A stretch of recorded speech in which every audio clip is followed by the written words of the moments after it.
and welcome to the fictional vortex. So we are back with an interesting movie on what if Naruto was a reincarnated god who mastered the 7 wo. RLD powers: Naruto x RoxyMigurdia x Sylphiette x Eris Boreas Greyrat Mushoku Tensei. But before we start, I just want to remind you to please subscribe to my channel and hit the like button if you enjoy my content. Let's start the story. Chapter 1. Fallen Star. Pain blazed through his consciousness like liquid fire. The universe itself seemed to be contracting, compressing his very essence into something impossibly small. Impossibly fragile. Where once he had perceived countless dimensions simultaneously, now his awareness narrowed to a singular point of agony. He was falling, not merely through space, but through reality itself. Layers of existence peeled away as he plummeted through cosmic membranes never meant to be breached. His body, did he even have a body anymore, burned with the friction of passing between worlds. Naruto's eyes snapped open to blinding sunlight. His lungs heaved desperately, drawing in unfamiliar air thick with strange scents, loamy soil, unfamiliar vegetation, the crisp tang of a nearby stream. His fingers clutched reflexively at the ground beneath him, digging into soft earth and crushed grass. I'm alive. The thought felt strange, limited somehow, as if the very concept of alive was insufficient to describe what he had been before.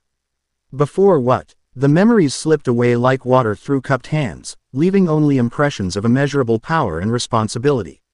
Naruto pushed himself to his knees, wincing at the protest from muscles that felt simultaneously foreign and familiar. His body appeared human, tanned skin, muscular build, the same blonde hair that fell across his eyes, but something felt fundamentally wrong. As if he'd been poured into a container too small to hold him. Around him stretched a clearing in a dense forest he didn't recognize. The trees towered impossibly high, their canopies filtering emerald light onto the forest floor. At the clearing's center lay a perfect circle of scorched earth about 30 feet in diameter. With Naruto at its epicenter. Impact zone, his mind supplied, though he couldn't explain how he knew that. Standing shakily, Naruto assessed himself. He wore simple black pants, a ND and orange sleeveless tunic that somehow felt right, though he couldn't recall acquiring them. A pouch hung at his hip, containing kunai and shuriken that his fingers recognized before his mind could process their purpose. Ninja tools, he murmured, the words feeling simultaneously familiar and distant. I'm a shinobi. The statement held truth, but felt incomplete. Like describing an ocean as water.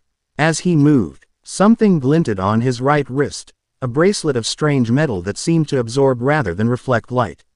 7 small gemstones were embedded in its surface, each a different color. Though 6 appeared dull and lifeless. Only one, a deep blue stone, pulsed with faint inner light. Naruto traced his finger over the glowing stone. A word formed in his mind: cosmos. Cosmic force. The concept seemed to expand in his consciousness, hinting at control over space and time, but the knowledge remained frustratingly out of reach. A sharp crack echoed through the forest, followed by the unmistakable sound of splintering wood. Naruto's body reacted before his mind could process the threat, leaping 20 feet into the air to perch on a tree branch with perfect balance. The movement felt natural, instinctive. Through the trees, he spotted smoke rising from what appeared to be a settlement about 2 miles distant. His enhanced vision, another ability he couldn't explain, detected movement at the forest's edge. Large shapes, too fluid in their motion to be human, were converging on the village. Without conscious thought, Naruto's hands formed unfamiliar yet perfectly remembered seals. Kage Bunshin no Jutsu, he whispered. 5 perfect copies of himself materialized in bursts of smoke, each nodding in silent understanding of their purpose. As they dispersed through the forest, Naruto felt their perspectives simultaneously, multiplying his awareness in a way that should have been overwhelming but instead felt entirely natural. He leapt forward, moving through the forest canopy with inhuman speed and grace. Each jump covered distances impossible for an ordinary human, each landing perfectly silent and balanced. His body remembered skills his mind could not explain. This isn't all I am, he thought. There's something more, something beyond this form. As he approached the village, a fragmented memory flashed through his consciousness. Standing atop an impossible spire overlooking countless worlds, his consciousness extending through dimensions beyond mortal comprehension. Beside him, figures of light and darkness engaged in heated debate. Asterisk. The balance cannot hold, one voice insisted. The lower realms face extinction unless we intervene directly. Asterisk. Our intervention would violate the covenant, another argued. We observe, we guide, but we cannot manifest. Asterisk. His own voice, resonant with power beyond imagining. There is another way. I will go myself, but not as I am now. Asterisk. The memory dissolved as quickly as it had formed, leaving Naruto disoriented as he reached the forest's edge. Below him spread a village of perhaps 50 structures, simple wooden buildings with thatched roofs surrounded by a crude wooden palisade. Medieval in appearance, nothing like the shinobi villages he half remembered. What captured his attention, however, were the creatures assaulting the settlement. 7-foot-tall beasts with reptilian features and bulging musculature were attempting to breach the walls. Their scaled hides were mottled green and brown, and wickedly curved claws extended from their 3-fingered hands. Primitive weapons, clubs and crude spears, augmented their natural weapons. Not demons, Naruto murmured to himself, accessing knowledge that seemed to arise from nowhere. Mantis drakes, territorial predators from the northern reaches. He watched as villagers attempted to repel the creatures with farming implements and a few actual weapons. Their movements betrayed minimal combat training, and the drakes were steadily gaining ground. Naruto dropped from the tree, landing in a crouch at the forest's edge. As one of his shadow clones dispersed in the distance, information flooded his consciousness, 16 drakes total. Surrounding the village from all sides. 3 had already breached the northern wall.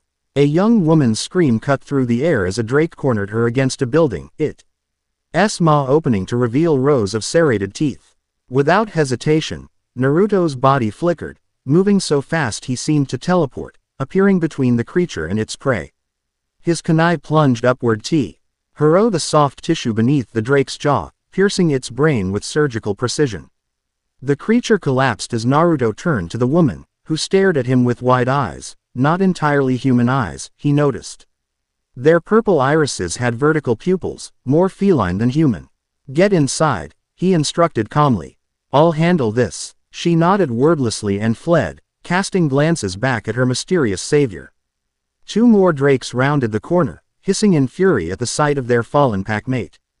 They charged simultaneously, their movements surprisingly coordinated for what appeared to be simple predators. Naruto's hands moved through seals with practiced ease. Fuden. Daidappa. The wind technique erupted from his lungs, transforming into a concentrated blast that slammed the creatures back 30 feet into the wooden palisade, splintering the barrier and momentarily stunning them. Wind release comes naturally to me, he noted, another fragment of self-knowledge surfacing. But this isn't my only affinity. Asterisk. Concentrating, he formed different seals. Kaden. Gokaku no Jutsu. A massive fireball roared from his lips, engulfing the fallen drakes and reducing them to charred husks in seconds. The heat was intense enough to make nearby wooden structures smoke, but Naruto controlled the technique with precision that spoke of mastery.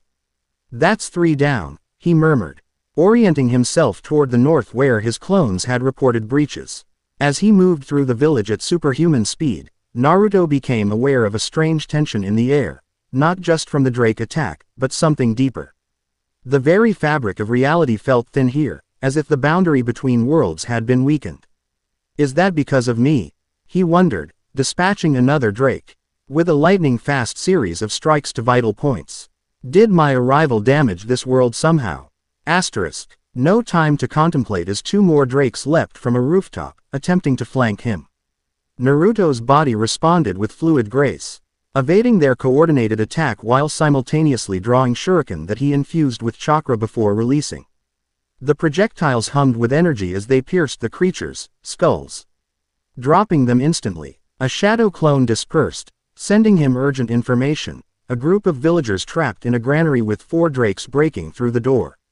Naruto changed direction instantly, moving toward the northern edge of the settlement where a larger wooden structure stood partially ablaze. Inside, he could hear screams and prayers to deities he didn't recognize. The door shuddered under repeated impacts as the drakes hurled themselves against it. Naruto's hands formed new seals. Doden. Doryuheiki. The earth before him rose in a wave, forming a protective wall between the attackers and the granary door. The drakes screeched in frustration as their path was suddenly blocked. Rather than wait for them to adapt, Naruto leapt over his earthen barrier, landing amid the four creatures. They turned with surprising speed, but moved as if in slow motion compared to his enhanced perception. "Let's end this," he whispered, his hands blurring through seals. Raiden. Jibashi. Electricity erupted from his palms, arcing between the four drakes in a lethal network of lightning. Their bodies convulsed violently before collapsing, the smell of burned scales and flesh filling the air. Naruto approached the granary door, knocking gently. "It's safe now," he called. "The drakes are dead." After a moment's hesitation, the door creaked open to reveal approximately 20 villagers, men, women, and children of varying ages, all bearing the same slightly inhuman features: pointed ears, unusual eye colors, and in some cases, faint patterns on their skin resembling scales or feathers. Not human, but humanoid, Naruto catalogued automatically. Some kind of hybrid species common to this world. An elderly man stepped forward, clutching a gnarled staff. "Who are you, stranger? You fight with magic unlike any I've seen." "My name is Naruto," he replied, the name feeling right even as he questioned everything else about himself. "And it's not exactly magic. It's chakra." The old man's eyes widened. Chakra, the life energy spoken of in the ancient texts. He studied Naruto with renewed interest. "You're not from the Blessed Continent, are you?" Before Naruto could respond, a child's scream pierced the air from somewhere in the village. His remaining shadow clones provided instant situational awareness. The final drake, larger than the others, had cornered a small group of children who had hidden in what appeared to be a schoolhouse. "Stay here," Naruto commanded, then vanished in a blur of speed. He arrived at the schoolhouse to find the situation worse than anticipated. This drake was nearly twice the size of the others, its scales bearing scars that spoke of countless battles survived. One massive clawed hand already held a struggling child, a boy no more than 7 years old. The creature's jaws opened wide, preparing to bite down on its prey. Time seemed to slow for Naruto. The distance between him and the drake, approximately 40 feet, was too great to cross in time, even with his enhanced speed. The drake's teeth were inches from the child's head. No conventional technique would save the boy. Something deep within Naruto's consciousness stirred. The blue stone on his bracelet pulsed brilliantly, sending waves of energy up his arm and throughout his body. Knowledge flooded his mind. Not remembered, but awakened. Cosmos. Space-time. Distance is an illusion. The world around him seemed to fold like paper, distances becoming meaningless as points in space touched one another in ways impossible to describe. Naruto simply stepped, and reality rearranged itself around him. He was suddenly beside the drake, his hand grasping its wrist with strength that belied his human appearance. The creature's momentum halted instantly, its jaws snapping shut on empty air as Naruto wrenched the child from its grasp. Setting the boy down gently, Naruto faced the drake. Its reptilian eyes reflected Konfu, Scion and the first glimmers of fear as it confronted something beyond its comprehension. "You picked the wrong village," Naruto stated calmly, raising his right hand. The space around the drake distorted visibly, reality itself protesting as Naruto exerted his newly awakened power. The creature shrieked as its body compressed from all sides, crushed by forces that transcended physical law. In seconds, nothing remained but a small, dense sphere of matter that dropped to the ground with a heavy thud. Naruto stared at his hand in shock as the blue stone's glow subsided. What he had just done wasn't ninjutsu or any technique he could name. It was something far more fundamental, direct manipulation of space itself. The children stared at him in silent awe as he knelt to check on the boy he'd rescued. Apart from bruising where the drake had gripped him, the child appeared unharmed. "Are you okay?" Naruto asked gently. The boy nodded, wide-eyed. "Are you a god?" he whispered. The question struck Naruto with unexpected force, triggering another fragmented memory. The council chamber of eternity, 7 thrones arranged in a perfect circle, each occupied by a being of incomprehensible power. His own throne, crafted from what appeared to be solidified sunlight, stood directly opposite the throne of deepest shadow. It is decided then, came a voice that existed simultaneously across all frequencies. Naruto Cosmosu, guardian of the seventh aspect, will descend to the lower realms to avert the coming calamity. Asterisk. The cost will be great, warned the shadowed figure. Your essence must be compressed. Your memories sealed, your power fragmented into the 7 stones. Asterisk. I understand the price, his own voice replied. And I accept it willingly. Asterisk. The memory faded, leave. Naruto momentarily disoriented as he stared into the child's innocent face.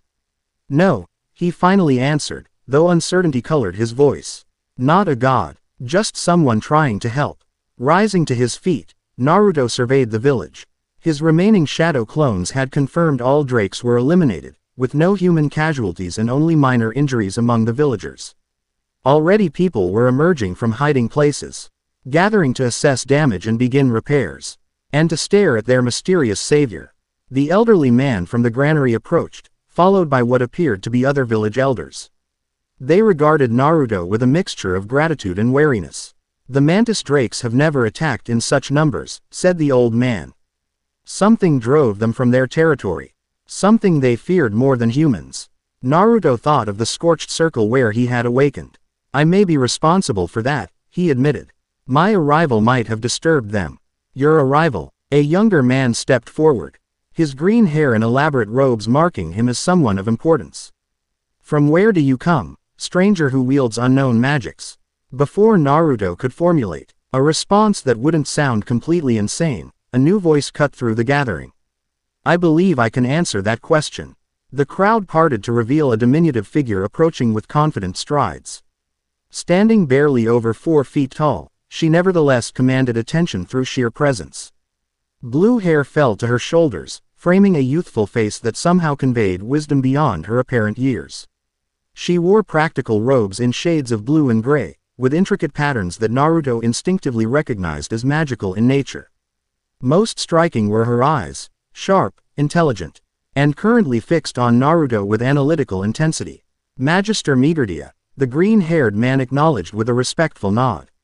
Your arrival is timely. This stranger saved our village using powers we cannot comprehend. The blue-haired woman approached Naruto, stopping a few paces away to study him. Her gaze lingered on the bracelet at his wrist, where the blue stone had returned to a faint glow. My name is RoxyMigurdia, she introduced herself.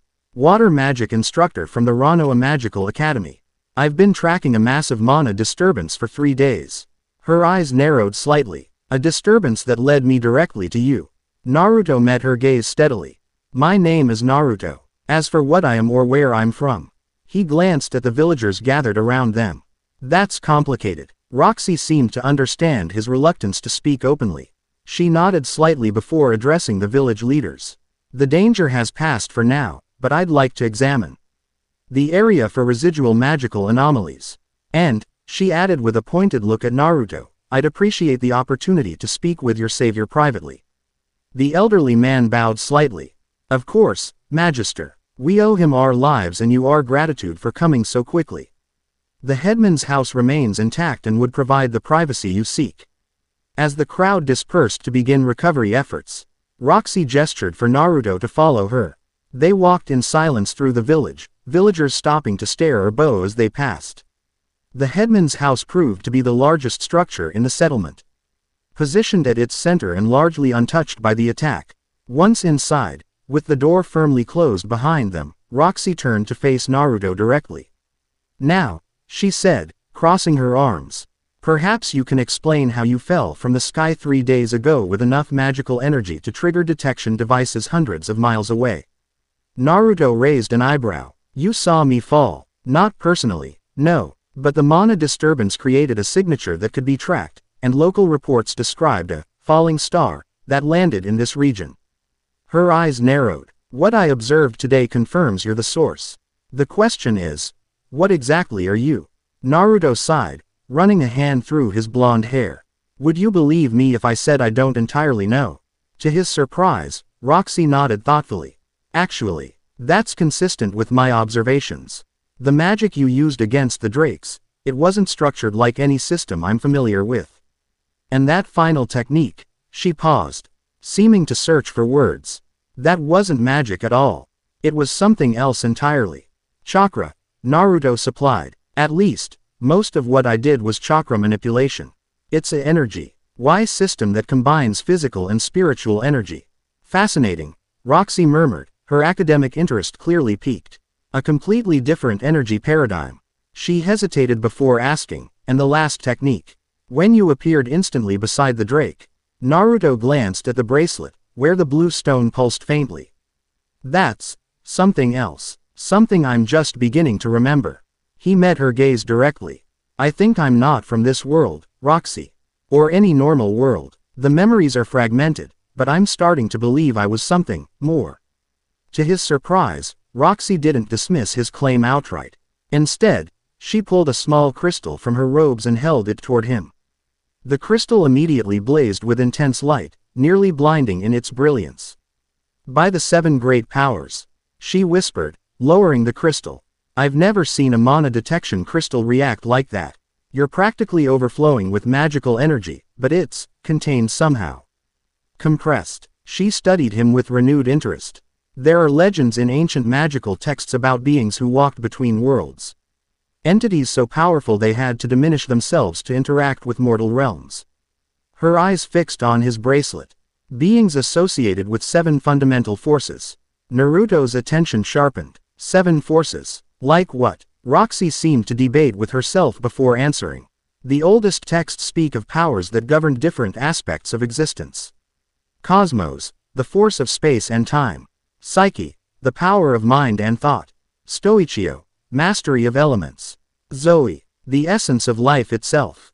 She paused. There were others, but many records were lost in the calamity centuries ago. Naruto held up his wrist, showing the bracelet with its 7 stones.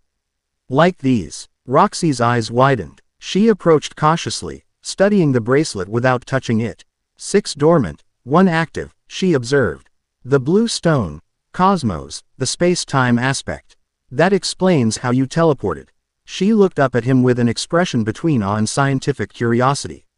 You're recovering these powers one by one, aren't you? I think so, Naruto admitted. But I don't know why I lost them in the first place, or why I'm here specifically. Roxy stepped back, considering him. The legends speak of the 7 powers descending to mortal realms only in times of great crisis, when threats arise that mortal magic cannot counter. Her expression grew troubled. If you're here, awakening these abilities, then something bad is coming, Naruto finished for her. A knock at the door interrupted them. The green-haired official entered after Roxy's acknowledgement, bowing respectfully. Forgive the intrusion, Magister, but scouts report unusual activity to the north. Dark clouds gathering unnaturally fast, and animals fleeing the forest in numbers never before witnessed. Roxy and Naruto exchanged significant looks. How far north? Roxy asked sharply. 3 leagues. Near the ancient temple ruins, the man replied. The area where the falling star was reported. Naruto felt a chill of recognition. The place where he had awakened, where the boundary between worlds felt thin. We need to go there, he stated with certainty. Roxy nodded in agreement. Prepare supplies for immediate departure, she instructed the official. We leave within the hour.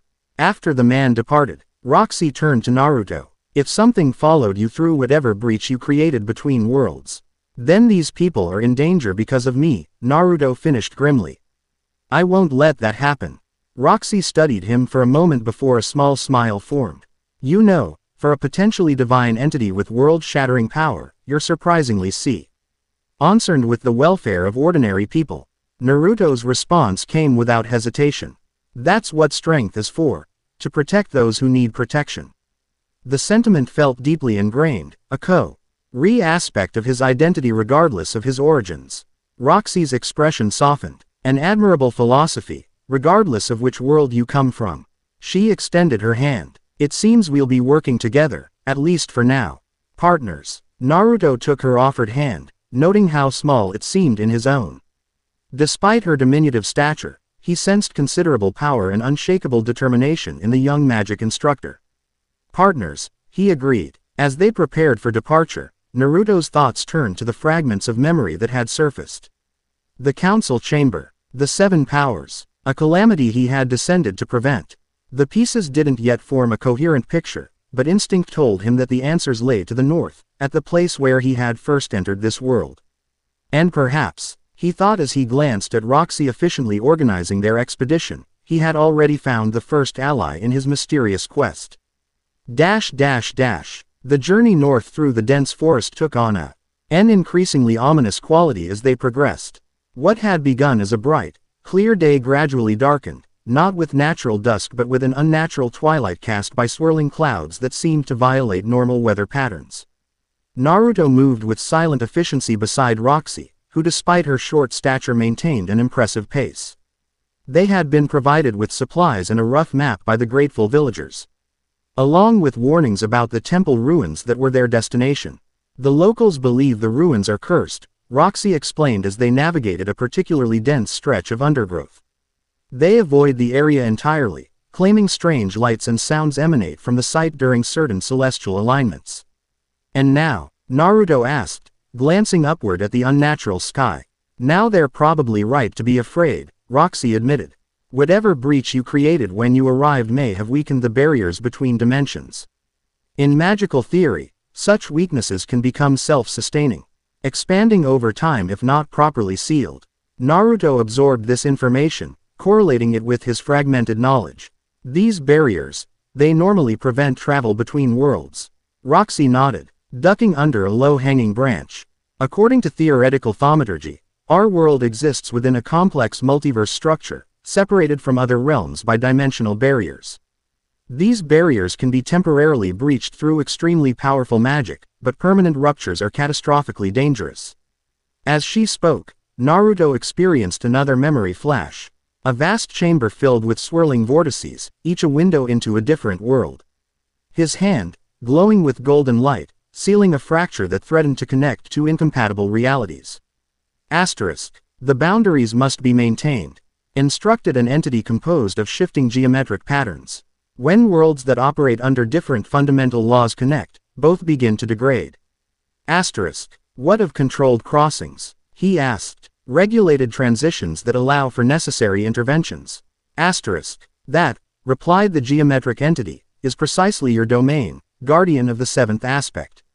You alone can traverse the boundaries without damaging them. The memory dissolved as quickly as it had formed, leaving Naruto momentarily disoriented. He stumbled slightly, catching himself against a tree trunk. Roxy paused, turning to him with concern.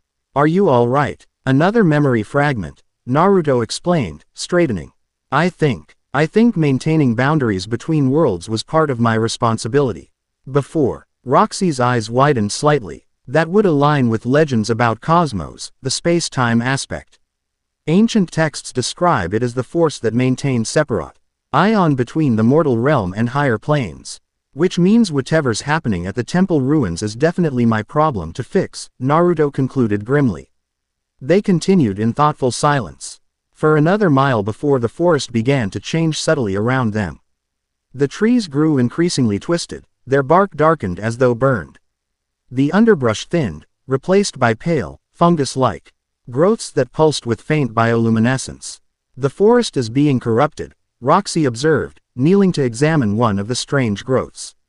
These aren't native species. They're not even from this world, if I had to guess. Naruto sensed it too, an oppressive wrongness permeating the area.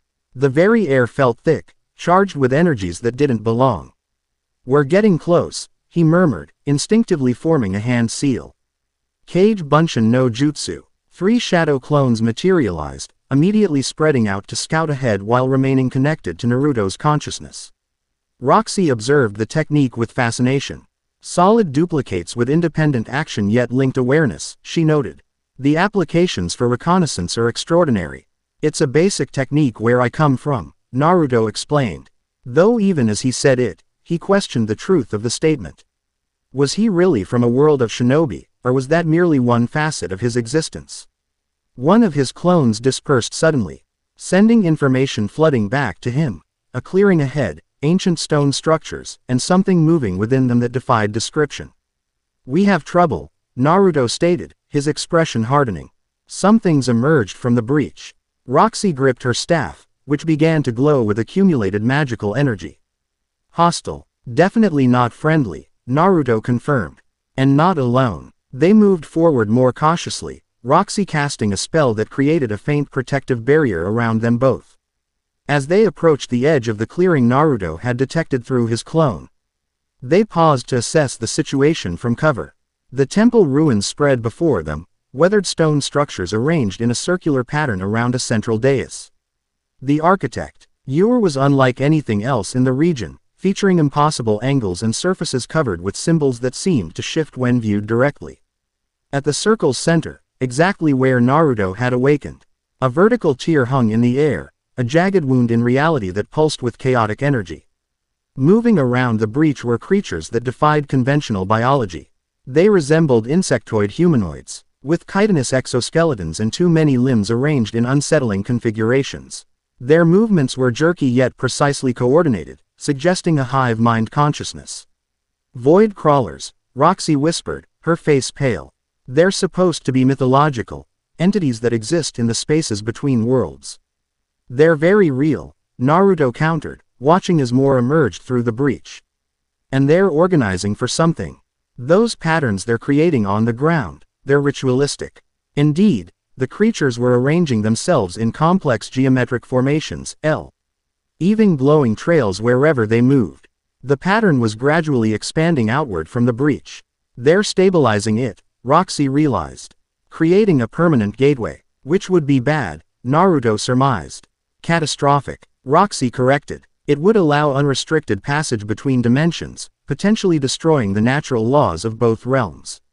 Naruto assessed the situation with tactical precision. There appeared to be approximately 30 of the void crawlers, each radiating a kind of anti-magic that made his skin crawl. The breach itself pulsed erratically, occasionally discharging arcs of energy that warped whatever they touched. We need to close that breach, he stated. Can your magic affect it? Roxy hesitated. Theoretically, yes. Water magic specializes in flow, and transition states, concepts applicable to dimensional boundaries. But I'd need time to work the spell, and those creatures would detect me immediately. Naruto's remaining clone dispersed, giving him complete awareness of the clearing's layout. Then I'll keep them busy while you work. Roxy looked at him skeptically. There are at least 30 of them, and void crawlers are immune to most conventional magic.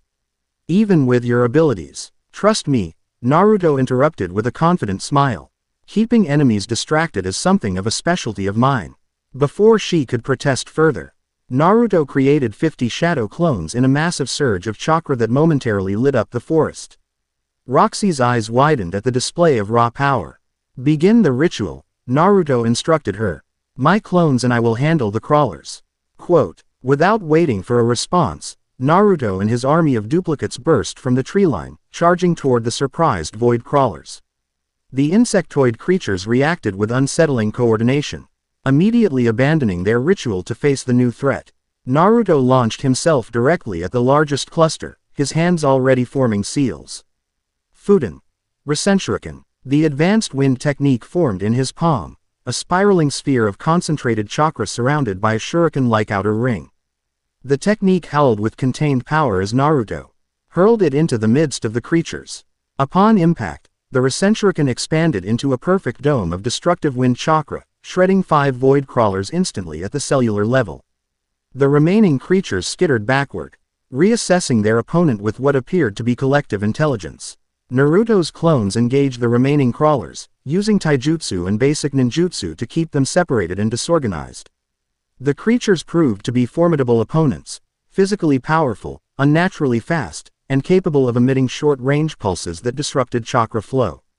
From the forest edge, Roxy began her ritual, her staff tracing complex patterns in the air as she chanted in an ancient language. Water materialized around her, forming into symbols that matched those on the temple stones. 3 void crawlers broke away from the main battle, skittering toward Roxy with alarming speed. Naruto reacted instantly, his right hand extending toward them as the blue stone on his bracelet pulsed brilliantly. Space distorted between Naruto and the creatures, distances compressing impossibly. In what appeared to be a single step, he intercepted the crawlers, his kunai enhanced with wind chakra slicing through their exoskeletons with precision. Focus on the ritual, he called to Roxy. I won't let any reach you. Roxy nodded, intensifying her chanting as the water symbols around her multiplied and began to rotate in complex patterns. The breach seemed to respond to her magic, its erratic pulsing becoming more rhythmic. Meanwhile, Naruto found himself genuinely challenged by the void crawlers.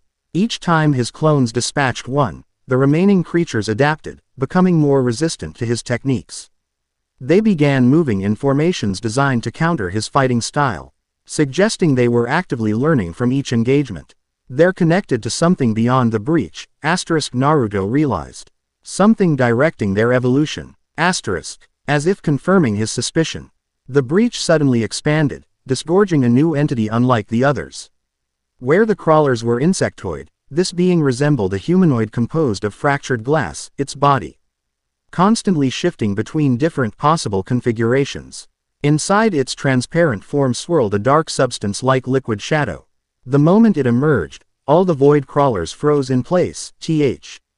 N began moving with renewed purpose toward a single target, Roxy. A void lord, Roxy gasped, momentarily faltering in her ritual. They're not supposed to be able to manifest in material realms. The glass entity turned toward her, its faceted head focusing on her ritual. It raised a crystalline hand, and reality seemed to bend around it. Naruto dispatched the nearest crawlers with a sweeping kick enhanced by chakra. Then faced the new threat. Keep working, he shouted to Roxy. I'll handle this one. The Void Lord moved with impossible grace, covering half the clearing in what appeared to be a single step.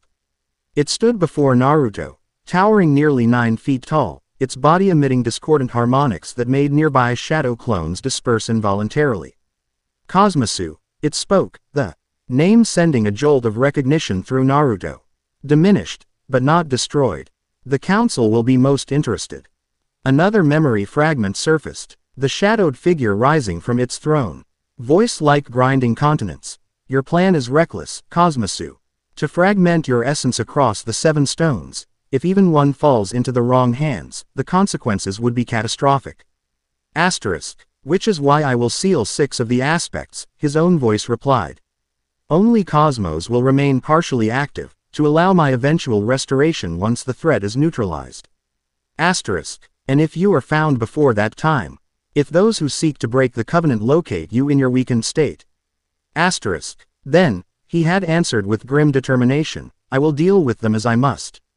The memory dissolved as the Void Lord struck, its crystalline fist distorting space around it. Naruto barely evaded, feeling the attack graze his shoulder, not with physical impact, but with a wrongness briefly caused that portion of his body to exist in multiple states simultaneously.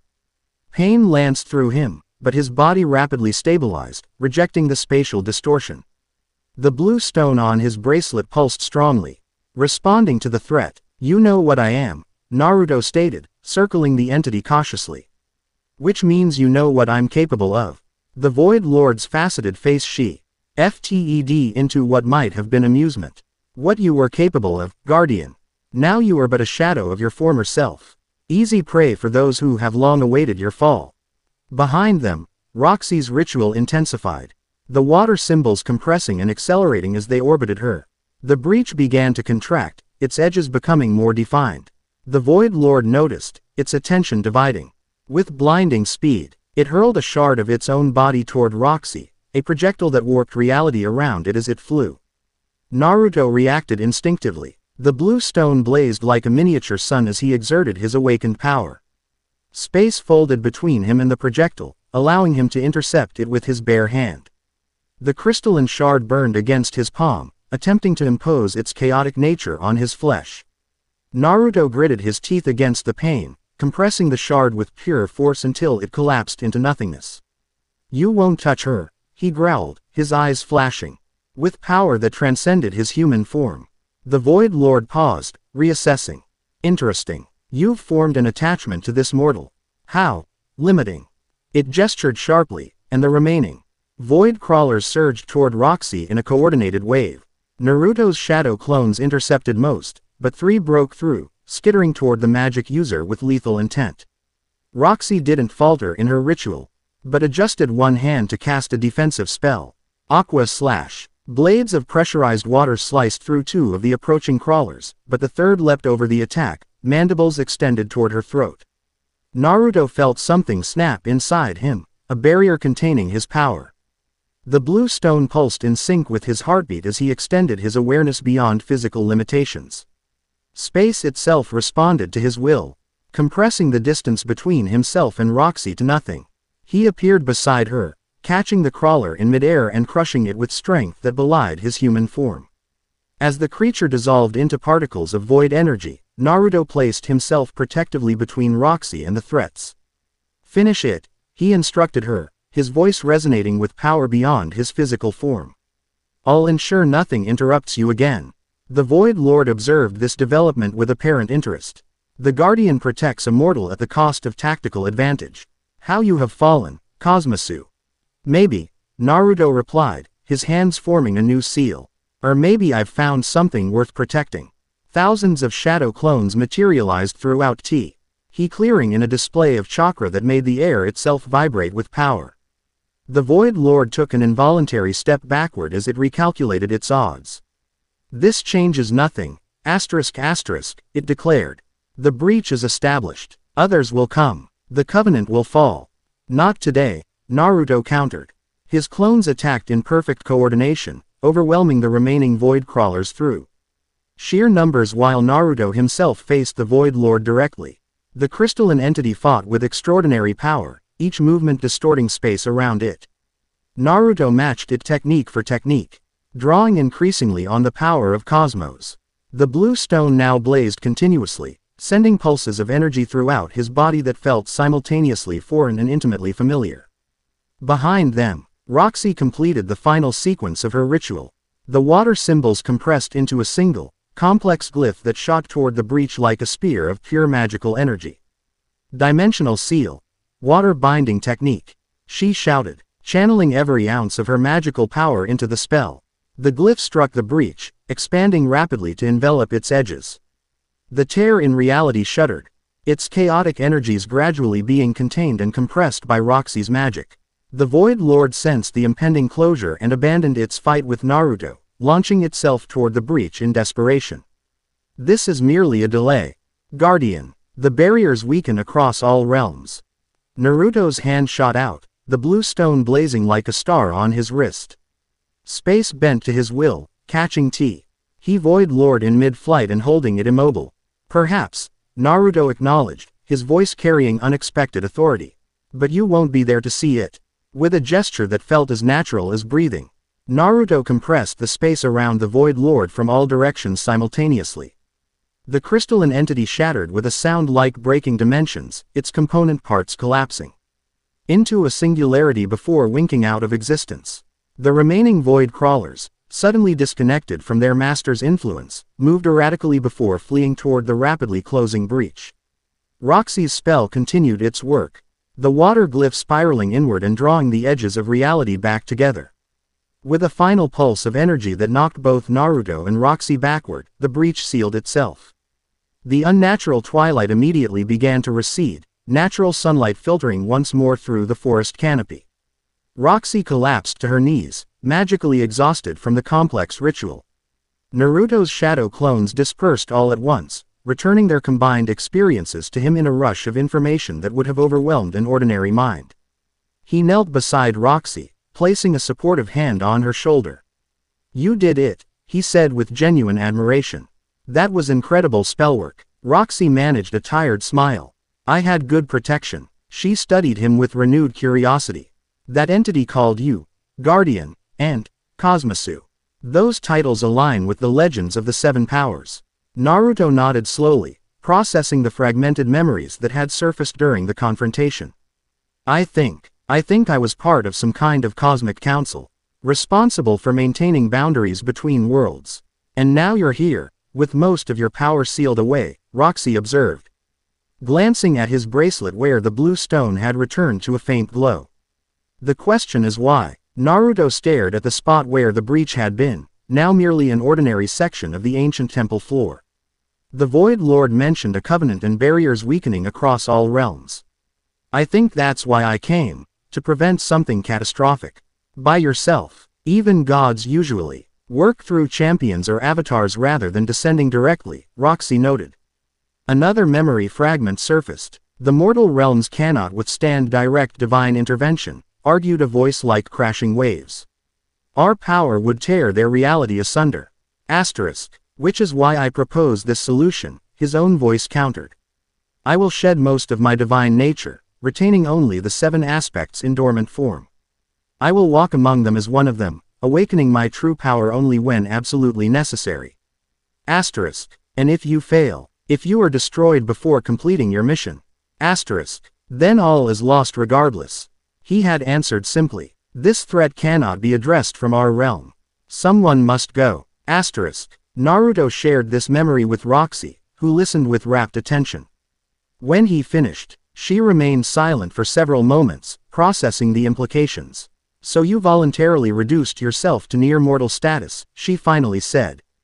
To address some threat to all realms, Chi can only be confronted from within our world. That's what it seems like, Naruto agreed. Though I still don't know what specific threat I'm meant to counter. Roxy gestured to the temple ruins around them.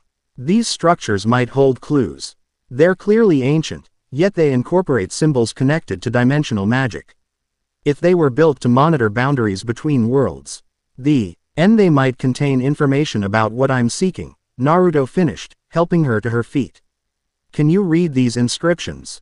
Roxy approached the nearest stone pillar, studying the shifting symbols carved into its surface. Not directly, no. This language predates modern magical notation. But I know researchers at the Ranoa Academy who specialize in ancient magical scripts. She turned to face him directly. Which brings us to an important question. What now? You saved that village and helped seal a dimensional breach, but your larger mission remains unclear. And based on what that Void Lord said, there will be others looking for you. Naruto considered this. His instincts told him that answers lay scattered across this world, and that remaining in one place would only endanger those around him. Yet the temple ruins clearly held important information that shouldn't be abandoned. I need to keep moving, he decided. Find the triggers for the other 6 powers and piece together why I'm here. But these ruins should be studied by those who might understand their significance. Roxy nodded thoughtfully. The academy would be the logical destination, then. We have the resources to properly research these ruins. And our library contains the most comprehensive collection of texts on interdimensional theory. You're suggesting I go with you to this academy? Naruto asked. Unless you have a better source of information about ancient powers and weakening dimensional barriers, Roxy replied with a hint of academic pride. Besides, the academy has protective wards that might help conceal your presence from whatever else might be looking for you. Naruto considered the proposal. The fragments of memory that had surfaced suggested his mission was of vital importance. Not just to this world but to many. Having allies with knowledge and resources would be invaluable. And there was something about Roxy herself, a clarity of purpose and keen intelligence that resonated with him. Despite their brief acquaintance, he felt he could trust her. All right, he agreed. To the academy, then. But first, we should ensure these ruins are properly secured. If another breach were to form while we're gone. Agreed, Roxy said, already withdrawing components for magical wards from her pack. I can establish temporary containment barriers that will alert us to any unusual activity. As they worked together to secure the site, Naruto found himself stealing occasional glances at the diminutive mage. Despite her small stature, she worked with confident efficiency. Her magical knowledge clearly extensive and her power considerable. You handled yourself impressively against the void crawlers, he commented as they completed the final ward. Most people would have panicked facing creatures from beyond dimensions. Roxy shrugged slightly, though he detected a hint of pride in her expression. I've encountered my share of magical anomalies. Though I admit, interdimensional entities are new even for me. She paused, looking up at him. What about you? How much of your combat ability is instinctive memory and how much is conscious knowledge? Both, I think, Naruto replied thoughtfully. My body remembers techniques my mind doesn't fully comprehend. It's like having 2 sets of skills, the shinobi abilities that feel natural but limited, and these OT. Her powers that feel vast but just beyond my grasp. Roxy nodded, her analytical mind clearly cataloging this information. Fascinating. A divine entity with human muscle memory and fragmented cosmic awareness. She smiled slightly. You're going to make quite an impression at the academy. Is that a good thing? Naruto asked wryly. That, Roxy replied with unexpected humor, depends entirely on how you feel about curious academics with minimal social boundaries and excessive intellectual curiosity. Naruto laughed, surprised by how natural it felt despite the gravity of their situation. I suppose I'll find out. As they gathered their supplies and prepared to depart, Naruto cast one final glance at the temple ruins where he had first entered this world. The structure stood silent and ancient, its secrets temporarily contained by their wards. Whatever purpose had brought him to this realm remained unclear, but he felt he had taken the first steps toward understanding it. And perhaps found the first ally in what promised to be a complex and dangerous journey. The blue stone on his bracelet pulsed gently, as if in agreement, as they set off toward the south and the Ranoa Magical Academy. Watching from the shadowed edge of the forest, undetected by either Naruto or Roxy, a slender figure observed their departure with calculating eyes. Clothed in gray robes that seemed to absorb light rather than reflect it. The observer's face remained hidden beneath a hood adorned with silver runes. So, the figure murmured in a voice neither male nor female, the rumors were true. A guardian walks the mortal realm once more. With a gesture that bent light around their form, the observer vanished, leaving no trace of their presence as the forest returned to its natural state. Miles away, in a chamber carved from living crystal, a circle of robed figures looked up simultaneously as one of their number materialized in their midst. Well, asked the central figure, whose robe shimmered with constellations that moved of their own accord. The observer bowed slightly. It is him, Cosmosu, the seventh guardian. Though much diminished, his power awakens. The blue stone glows. Murmurs spread through the assembly, some fearful, others calculating. And the breach? Asked another member. Sealed, with the help of a mortal mage. A water specialist of considerable skill. The central figure steepled fingers that seemed composed of starlight. Then we proceed as planned. The academy will provide the perfect opportunity to observe without interfering directly. And if others have sensed his presence? Asked a voice from the shadows. Then, replied the central figure with cold certainty, we must ensure we reach him first. The seventh stone cannot be allowed to fall into the wrong hands. As one, the assembly raised their hands, light coalescing between them to form a complex seal that pulsed in rhythm with the distant blue stone on Naruto's wrist. The covenant endures, they intoned in unison. The balance must be maintained. And far across dimensions, something ancient and terrible stirred in response, sensing the first move in a game that WOULD determine the fate of countless realms. Chapter 1 End Chapter 2, Waters of Knowledge. Dawn painted the horizon in watercolor shades of amber and rose as Naruto and Roxy crested the final hill overlooking their destination. 3 days of travel had brought them to the edge of the Ranoa Federation, the landscape gradually transforming from dense forest to rolling farmlands dotted with prosperous settlements. After the ominous events at the temple ruins, the pastoral scenery offered a deceptive tranquility that neither fully trusted. There it is, Roxy announced, gesturing toward the city that sprawled before them. Sharia, home to the Ranoa Magical Academy. Naruto studied the settlement with interest. Unlike the medieval village they had departed, Sharia displayed a level of development that reminded him of more advanced civilizations. Stone buildings with elegant spires dominated the city center, surrounded by concentric rings of progressively smaller structures. A massive wall encircled the outer districts, though its gates stood open to accommodate the steady flow of travelers and merchants. Most impressive was the academy itself, a sprawling complex occupying the city's highest point. Its white towers seemed to defy conventional architecture, some portions appearing to float unsupported above courtyards where tiny figures moved about their business. It's not what I expected, Naruto admitted. Roxy raised an eyebrow. What were you expecting? Something more. He gestured vaguely. Mysterious. Hidden away in some remote location, guarded by magical barriers and trials. A hint of amusement crossed Roxy's features. This isn't a secret cult, Naruto. It's an educational institution. The academy serves the Federation and beyond. We train mages for practical application of magic in agriculture, medicine, construction, transportation. She paused. Though we do have our share of esoteric research divisions that might fit your expectations better.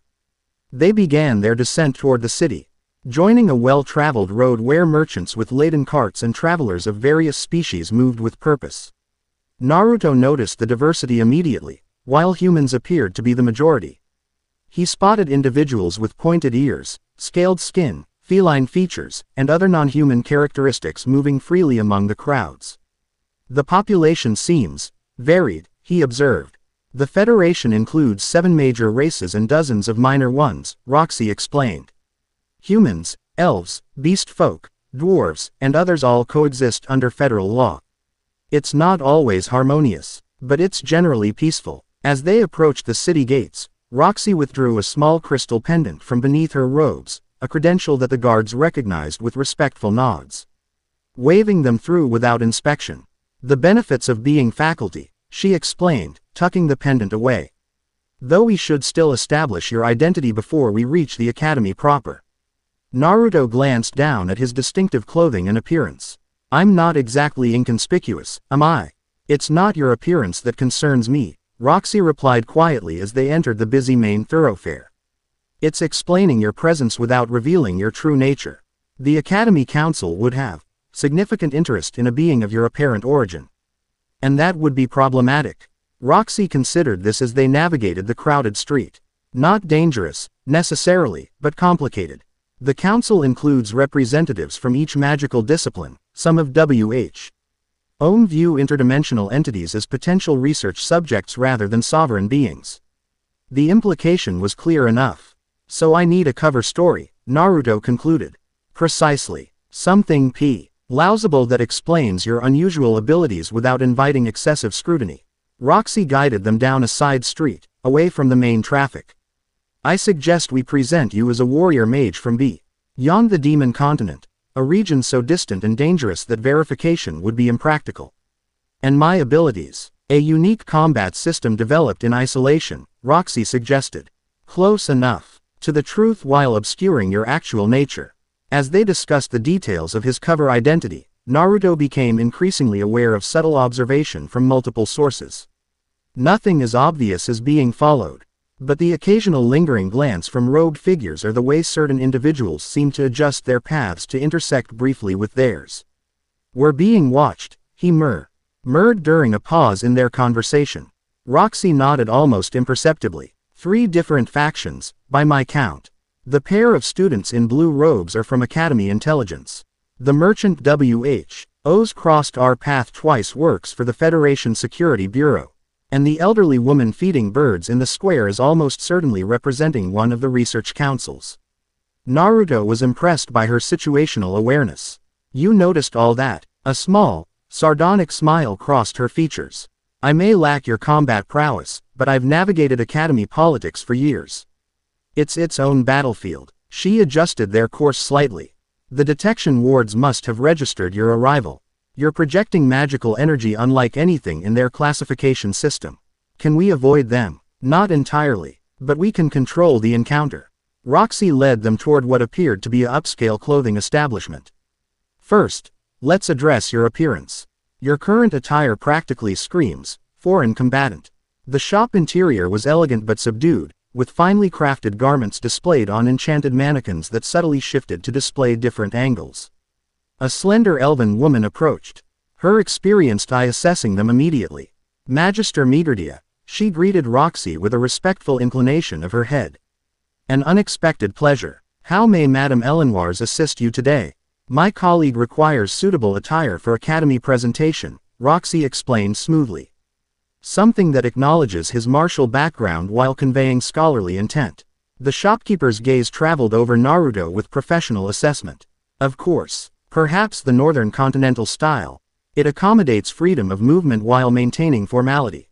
What followed was an efficient if somewhat uncomfortable process for Naruto, who found himself measured, examined, and fitted with precision. The result, however, was undeniably effective. Garments in deep blue and charcoal that managed to appear scholarly while accommodating his physical capabilities. The fabric is mana-conductive, the elven woman explained as Naruto examined his reflection. It won't interfere with casting or Whatever combat techniques you employ. Roxy settled the account with a crystal that interfaced with some kind of magical ledger, and they departed with Naruto's original clothing neatly packaged and his new identity visually established. That should reduce casual interest, Roxy noted as they resumed their journey toward the academy. Though we still need to address the official inquiries that will inevitably come. As they spoke, Naruto noticed a subtle shift in the ambient energy around them. The normal background magic that permeated the city was being displaced by something more directed, a focused observation technique being employed at close range. Without breaking stride, he casually placed his hand on Roxy's shoulder, using the contact to extend a thin layer of chakra around her. The technique, a variation of sensory sharing he had instinctively recalled, allowed her to perceive what he detected. Her eyes widened slightly, the only indication she had noticed the energy shift. Impressive detection range, she murmured. And concerning. That's an advanced divination technique being used without authorization in a public area. Hostile? Naruto asked quietly. Not necessarily, but definitely not standard academy procedure. Roxy subtly altered their path, leading them toward a more crowded marketplace. Someone's very interested in you, outside official channels. They entered the bustling market square, where vendors hawked everything from common produce to exotic magical components. The concentrated activity in magical items created a chaotic energy background that would confuse most tracking techniques. Roxy led them to a food stall selling some kind of steamed dumplings, purchasing 2 servings while maintaining casual conversation. As they moved to a small standing table to eat, she leaned closer under the pretense of sharing the meal. We have 2 options, she said quietly. Confront our observer directly, which would reveal your capabilities but potentially identify a threat, or proceed to the academy where the protective wards will prevent most unauthorized surveillance. Naruto considered this while sampling the dumpling, a savory blend of unfamiliar flavors that was surprisingly pleasant. What would be the normal reaction from someone with my cover story? Wariness but not confrontation, Roxy replied. A warrior mage from distant lands would be cautious in unfamiliar territory. Then we proceed, Naruto decided. But remain alert. I'd rather learn more about who's interested and why before revealing anything. Roxy nodded in agreement, finishing her meal with efficient grace. The academy entrance is just beyond the central square. Once we pass the main gates, different rules apply. They navigated the crowded marketplace with deliberate casualness, Naruto keeping his senses extended to track their observer. The presence remained, moving parallel to their path while maintaining distance, professional surveillance by someone with considerable skill. The academy grounds were separated from the city by an ornate gate flanked by statues of robed figures holding various magical implements. As they approached, Naruto noticed how the ambient magic intensified, forming complex patterns that his heightened perception could barely track. Identification and protective wards, Roxy explained, noticing his attention. They recognize authorized personnel, detect harmful intent, and prevent certain types of magic from functioning within the grounds. She presented her credential to the robed attendant at the gate, then gestured to Naruto. This is Specialist Naruto, combat instructor from beyond the demon continent. I've invited him to consult on defensive applications of his unique techniques. The attendant, a middle-aged woman with the sharp eyes of someone who missed nothing, studied Naruto briefly before consulting a crystalline tablet. I don't see prior authorization for external consultation. Magister Migurdia. The request was submitted this morning via transfer crystal, Roxy replied smoothly. Perhaps it hasn't been processed yet. Dean Rosette can verify. Why my authorization for expedited consultations following the incident at Bilrose Village? The mention of the village where they had encountered the drakes created the intended effect. The attendant's expression shifted to one of contained curiosity. The incident is noted in your recent field report. Very well. Temporary access granted pending formal review. She handed Naruto a simple crystal pendant similar to Roxy's. Please wear this at all times while on academy grounds, Specialist. As they passed through the gates, Naruto felt a subtle tingle as the wards registered and catalogued his presence. More concerning was the momentary resistance he sensed, as if the wards had difficulty classifying his energy signature before finally accepting him. The wards recognized something unusual. he murmured to Roxy as they walked along the wide, tree-lined path toward the main academy buildings. Expected, she replied quietly. But they didn't reject you, which is promising. The academy's founders anticipated many forms of magical energy, including some that no longer exist in our age. The grounds were immaculately maintained, with gardens designed to showcase plants used in various magical disciplines. Students in robes of different colors moved between buildings, some hurrying with arms full of books and scrolls, others gathered in small groups engaged in animated discussions. The colors indicate specialization, Roxy explained, noting Naruto's observation. Blue for water, red for fire, green for earth, white for healing, black for attack magic, and so forth. Senior Stu. Dents and faculty like myself aren't restricted to color indicators, though many maintain them out of tradition. She led him toward the largest central building, a magnificent structure of white stone. Nay, with dozens of arched windows and multiple towers. The main administrative building, she explained. My quarters are in the Eastern Faculty residence, but first we should report to the Dean. My unexplained absence will have been noted. Quote, the interior was even more impressive than the exterior, a soaring atrium with a ceiling enchanted to display a perfect recreation of the sky above, magical lights floating at various levels, and multiple balconies connecting to corridors that served the upper floors. Students and faculty moved with purpose, some traveling via small floating platforms rather than using the grand staircases. Roxy navigated the complex layout with practiced ease, leading Naruto to an ornate lift mechanism operated by a small elemental being that appeared to be composed of living metal. Magister quarters, please, she instructed, and the lift began to rise smoothly. This place is more advanced than I expected, Naruto admitted, watching the floors glide past. The academy has existed for over 300 years, Roxy replied. Each generation of mages has contributed improvements and innovations. What you're seeing is the accumulated knowledge and magical development of centuries. The lift stopped at the 5th floor, opening to a corridor decorated with portraits of distinguished-looking individuals in formal academic regalia. Roxy led them to a sea of double doors carved with intricate magical formulas. The dean's outer office, she explained. Prepare for intense curiosity disguised as administrative procedure. The office beyond was elegant but functional, staffed by 2 assistants who looked up at their entrance. The senior of the 2, a man with streaks of silver in his dark hair, recognized Roxy immediately. Magister Migurdia. The dean was beginning to worry when your regular communications ceased. Unavoidable circumstances, Sevis, Roxy replied. Is she available? I need to report directly on the Bilrose incident. The Aussie stand noted Naruto's presence with subtle assessment. She's between appointments for the next 20 minutes. And your guest is combat specialist Naruto, a consultant on the defensive implications of what we encountered. Roxy maintained the fiction they had established with practiced ease. Sevis made a note on a crystalline tablet. I'll inform her you're here.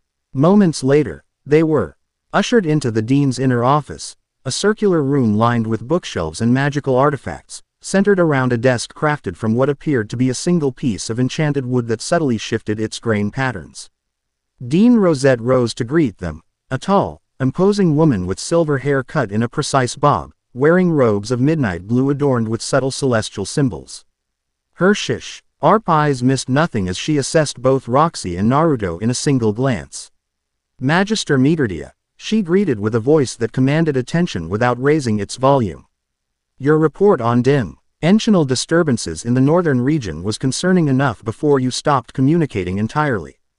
Her gaze shifted to Naruto. And you've brought back an interesting consultant.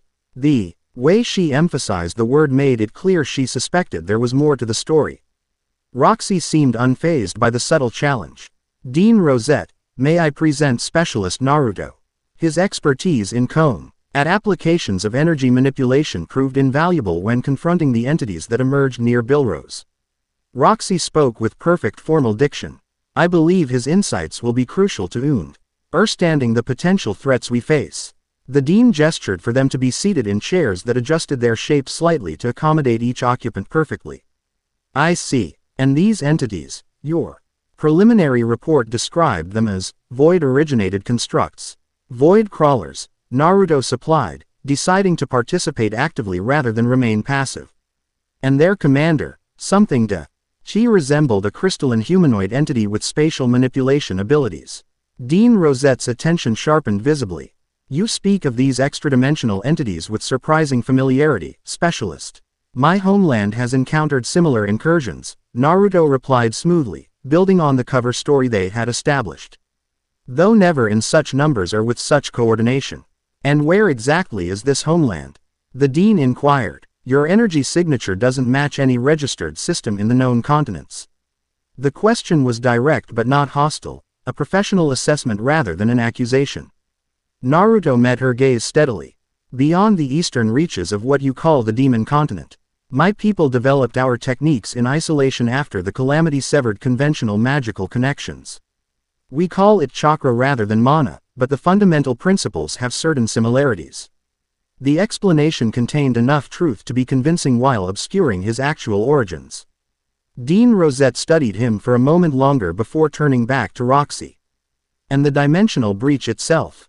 Sealed, through a combination of my water magic binding techniques and specialist Naruto's spatial containment abilities. Roxy withdrew a crystal from her robes. I've recorded the full sequence of events here, including magical signatures for classification and analysis. The Dean accepted the crystal, placing it in a receptacle on her desk that immediately projected a three-dimensional image of the temple ruins where they had confronted the Void Lord. The projection showed magical energy patterns rather than physical appearances, revealing the complex interplay of forces during the confrontation. Fascinating, she murmured, studying the representation of Naruto's energy signature, a swirling pattern unlike the structured flows of conventional magic. Your chakra appears to interact with dimensional boundaries in ways our magical theory doesn't account for. It's a more direct application of personal energy, Naruto explained, drawing on instinctive knowledge. Rather than manipulating external mana through formulas and structures, Chakra extends the user's own life force through specific channeling techniques. The Dean's expression revealed genuine academic interest. A fundamentally different approach to energy manipulation. Research implications are significant. She turned to Roxy. You believe similar breaches may occur. The entities specifically mentioned weakening barriers between dimensions, Roxy confirmed. Quote, and the temple ruins contained inscriptions suggesting they were constructed to monitor such weaknesses. Which brings me to my second recommendation, she continued smoothly. I propose establishing a research initiative to investigate these ruins and their connection to interdimensional stability. With specialist Naruto's assistance in security and practical applications. Dean Rosette considered this, her fingers steepled in thought. A reasonable proposal, given the potential threats. She studied Naruto again. Would you be willing to demonstrate these chakra techniques for our combat faculty? Understanding their applications could prove crucial if we face more of these entities. Of course, Naruto agreed. Though some techniques might be difficult for your mages to replicate, without the specific physical conditioning our system requires. Nevertheless, the theoretical understanding would be valuable. The Dean made a notation on her desk's surface, which absorbed the WR. ITING and seemed to process it internally. I'll arrange for combat demonstration facilities to be made available tomorrow. For now, Magister Migurdia can show you to guest quarters and handle the necessary administrative matters. She rose, indicating the meeting was concluding. Welcome to Ranoa Academy, Specialist Naruto. I suspect your time with us will prove illuminating for all concerned. The formal dismissal completed, Roxy led Naruto from the office and back through the administrative corridors. Once they were alone in the lift, she allowed herself a small sigh of relief. That went better than expected. The Dean accepted our explanation without pressing for details that would expose inconsistencies. She's suspicious, though, Naruto observed. She just decided direct spioning wasn't the most efficient approach. Roxy nodded, impressed by his perception. Exactly. Dean Rosette has been academy leader for 40 years. She didn't achieve that position without exceptional political instincts. She'll gather information through observation rather than interrogation. The lift descended to the third floor, opening onto a different corridor than the one they had entered from. This one was less formal, with comfortable seating areas positioned near windows overlooking the academy grounds. Faculty Research Division, Roxy explained. My personal laboratory is here, along with access to the restricted archives. Guest quarters are in the adjacent wing. As they walked, Naruto noticed subtle changes in the ambient magic, stronger wards, more complex than those at the Academy's perimeter. Layered with various protective and privacy enchantments. The security increases significantly here, he noted. This section houses research that could be dangerous in the wrong hands, Roxy confirmed. Dimensional theory, advanced transmutation, forbidden magical histories, knowledge that requires both ethical oversight and physical protection. She led him to a juncture where the corridor branched. Taking the rightmost path. Guest accommodations first, then we can begin examining what we recovered from the temple ruins. The guest quarters proved to be surprisingly comfortable. A spacious suite with a sitting area, sleeping chamber, and private bathing facilities. The furnishings were elegant but practical, and large windows offered a view of the Academy's eastern gardens. These will be your rooms while we work, Roxy explained, activating a crystal near the door that illuminated with a soft blue light. This authorizes your presence and links to your temporary credential. If you need anything, simply speak your request aloud. The room's enchantments will either provide it or connect you with appropriate personnel. Naruto placed his few possessions on a side table, including the package containing his original clothing. What now? Now we begin the real work, Roxy replied. My laboratory has the equipment needed to analyze the rubbings and magical samples we collected from the temple. She hesitated briefly. However, there's something we should address first. Her tone shifted, becoming more direct and less formal than the Persona S. He had presented to the Academy officials. The Dean may have accepted our explanation provisionally, but others won't be so easily convinced. The Academy houses factions with specific interests in interdimensional entities. The Watchers from the city, Naruto surmised. Likely connected to one of the research councils, yes. Roxy's expression grew more serious.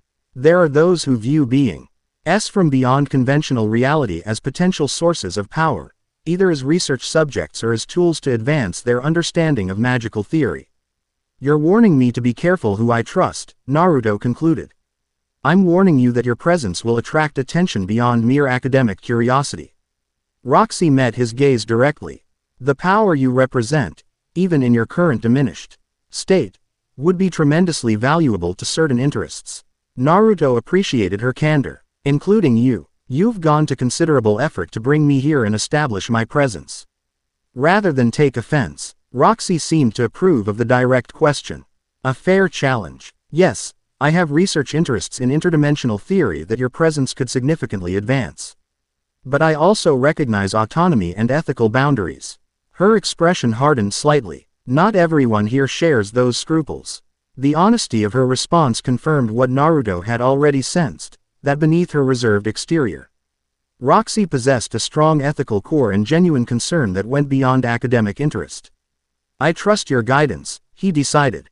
At least until I better understand this world and the forces at play. Roxy appeared momentarily surprised by his statement, then nodded. Then let's proceed to my laboratory. The sooner we begin analyzing what we found, the sooner we might understand why you're here and what threatens the dimensional boundaries. Roxy's laboratory occupied a generous space at the end of the research corridor, its entrance marked by a door of dark wood inscribed with water symbols that glowed faintly blue. She placed her hand on the center symbol, which responded to her touch by spreading illumination to the surrounding patterns. Heed to my magical signature, she explained as the door swung open silently. And now temporarily to yours as well.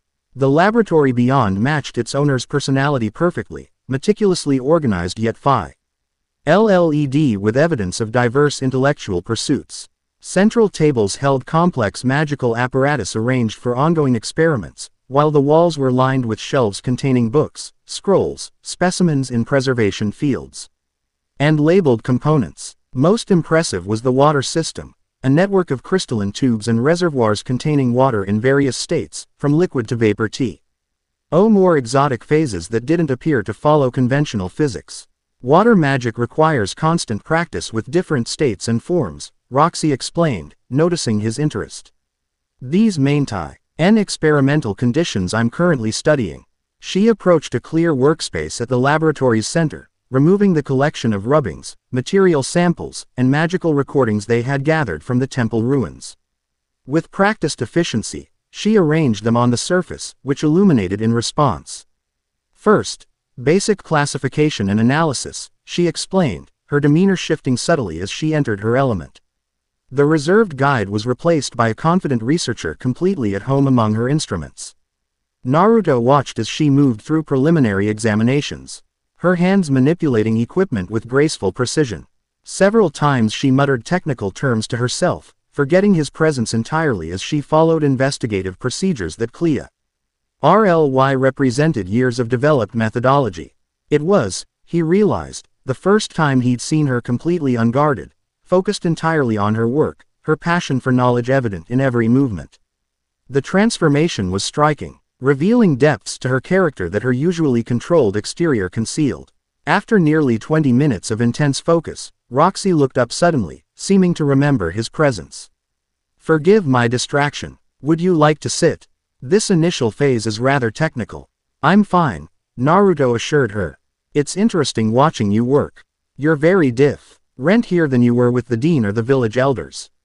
A hint of color touched her cheeks at the observation. "Research is where I'm most comfortable. Social interactions have always been more challenging than magical theory." The admission carried a vulnerability that contrasted with her obvious competence. Before Naruto could respond, one of her instruments emitted a melodic tone, drive, awing her attention back to the analysis. "Interesting," she murmured, studying a projection that had formed above one of the temple rubbings. "The language structure has elements in common with pre-calamity high magical script, but incorporates symbols of never encountered." She glanced at Naruto. "Does any of this look familiar to you?" He approached the projection, studying the intricate bowls that shifted subtly as if reluctant to remain fixed in a single form. Something about them resonated deep within his consciousness, triggering not a specific memory but a sense of fundamental recognition. "I can't translate them directly," he admitted, "but they feel significant. Connected to concepts beyond conventional language." Roxy observed him closely. "Try touching the projection. Sometimes magical scripts respond to compatible energy signatures." Cautiously, Naruto extended his hand into the floating symbols. The moment his fingers made contact, the blue stone on his bracelet pulsed, and the projection transformed dramatically. The symbols reorganized themselves into 7 distinct clusters arranged in a circular pattern, each group centered around a primary symbol that glowed with a different color. "The 7 aspects," he murmured, the knowledge surfacing from somewhere deep within his fragmented memories. Roxy leaned forward intently. "You recognize this configuration?" "Not consciously, but..." Naruto focused on the blue symbol, which matched the color of the active stone on his bracelet. "This one represents cosmos, space and time. The others," he pointed to each in turn: Psyche, mind; Stoichio, elements; Zoe, life; Soma, physical form; Nous, consciousness; and Aletheia, truth or reality. The names emerged from his subconscious, each one resonating with a specific stone on his bracelet. As he spoke the final name, a brief flash of memory surfaced.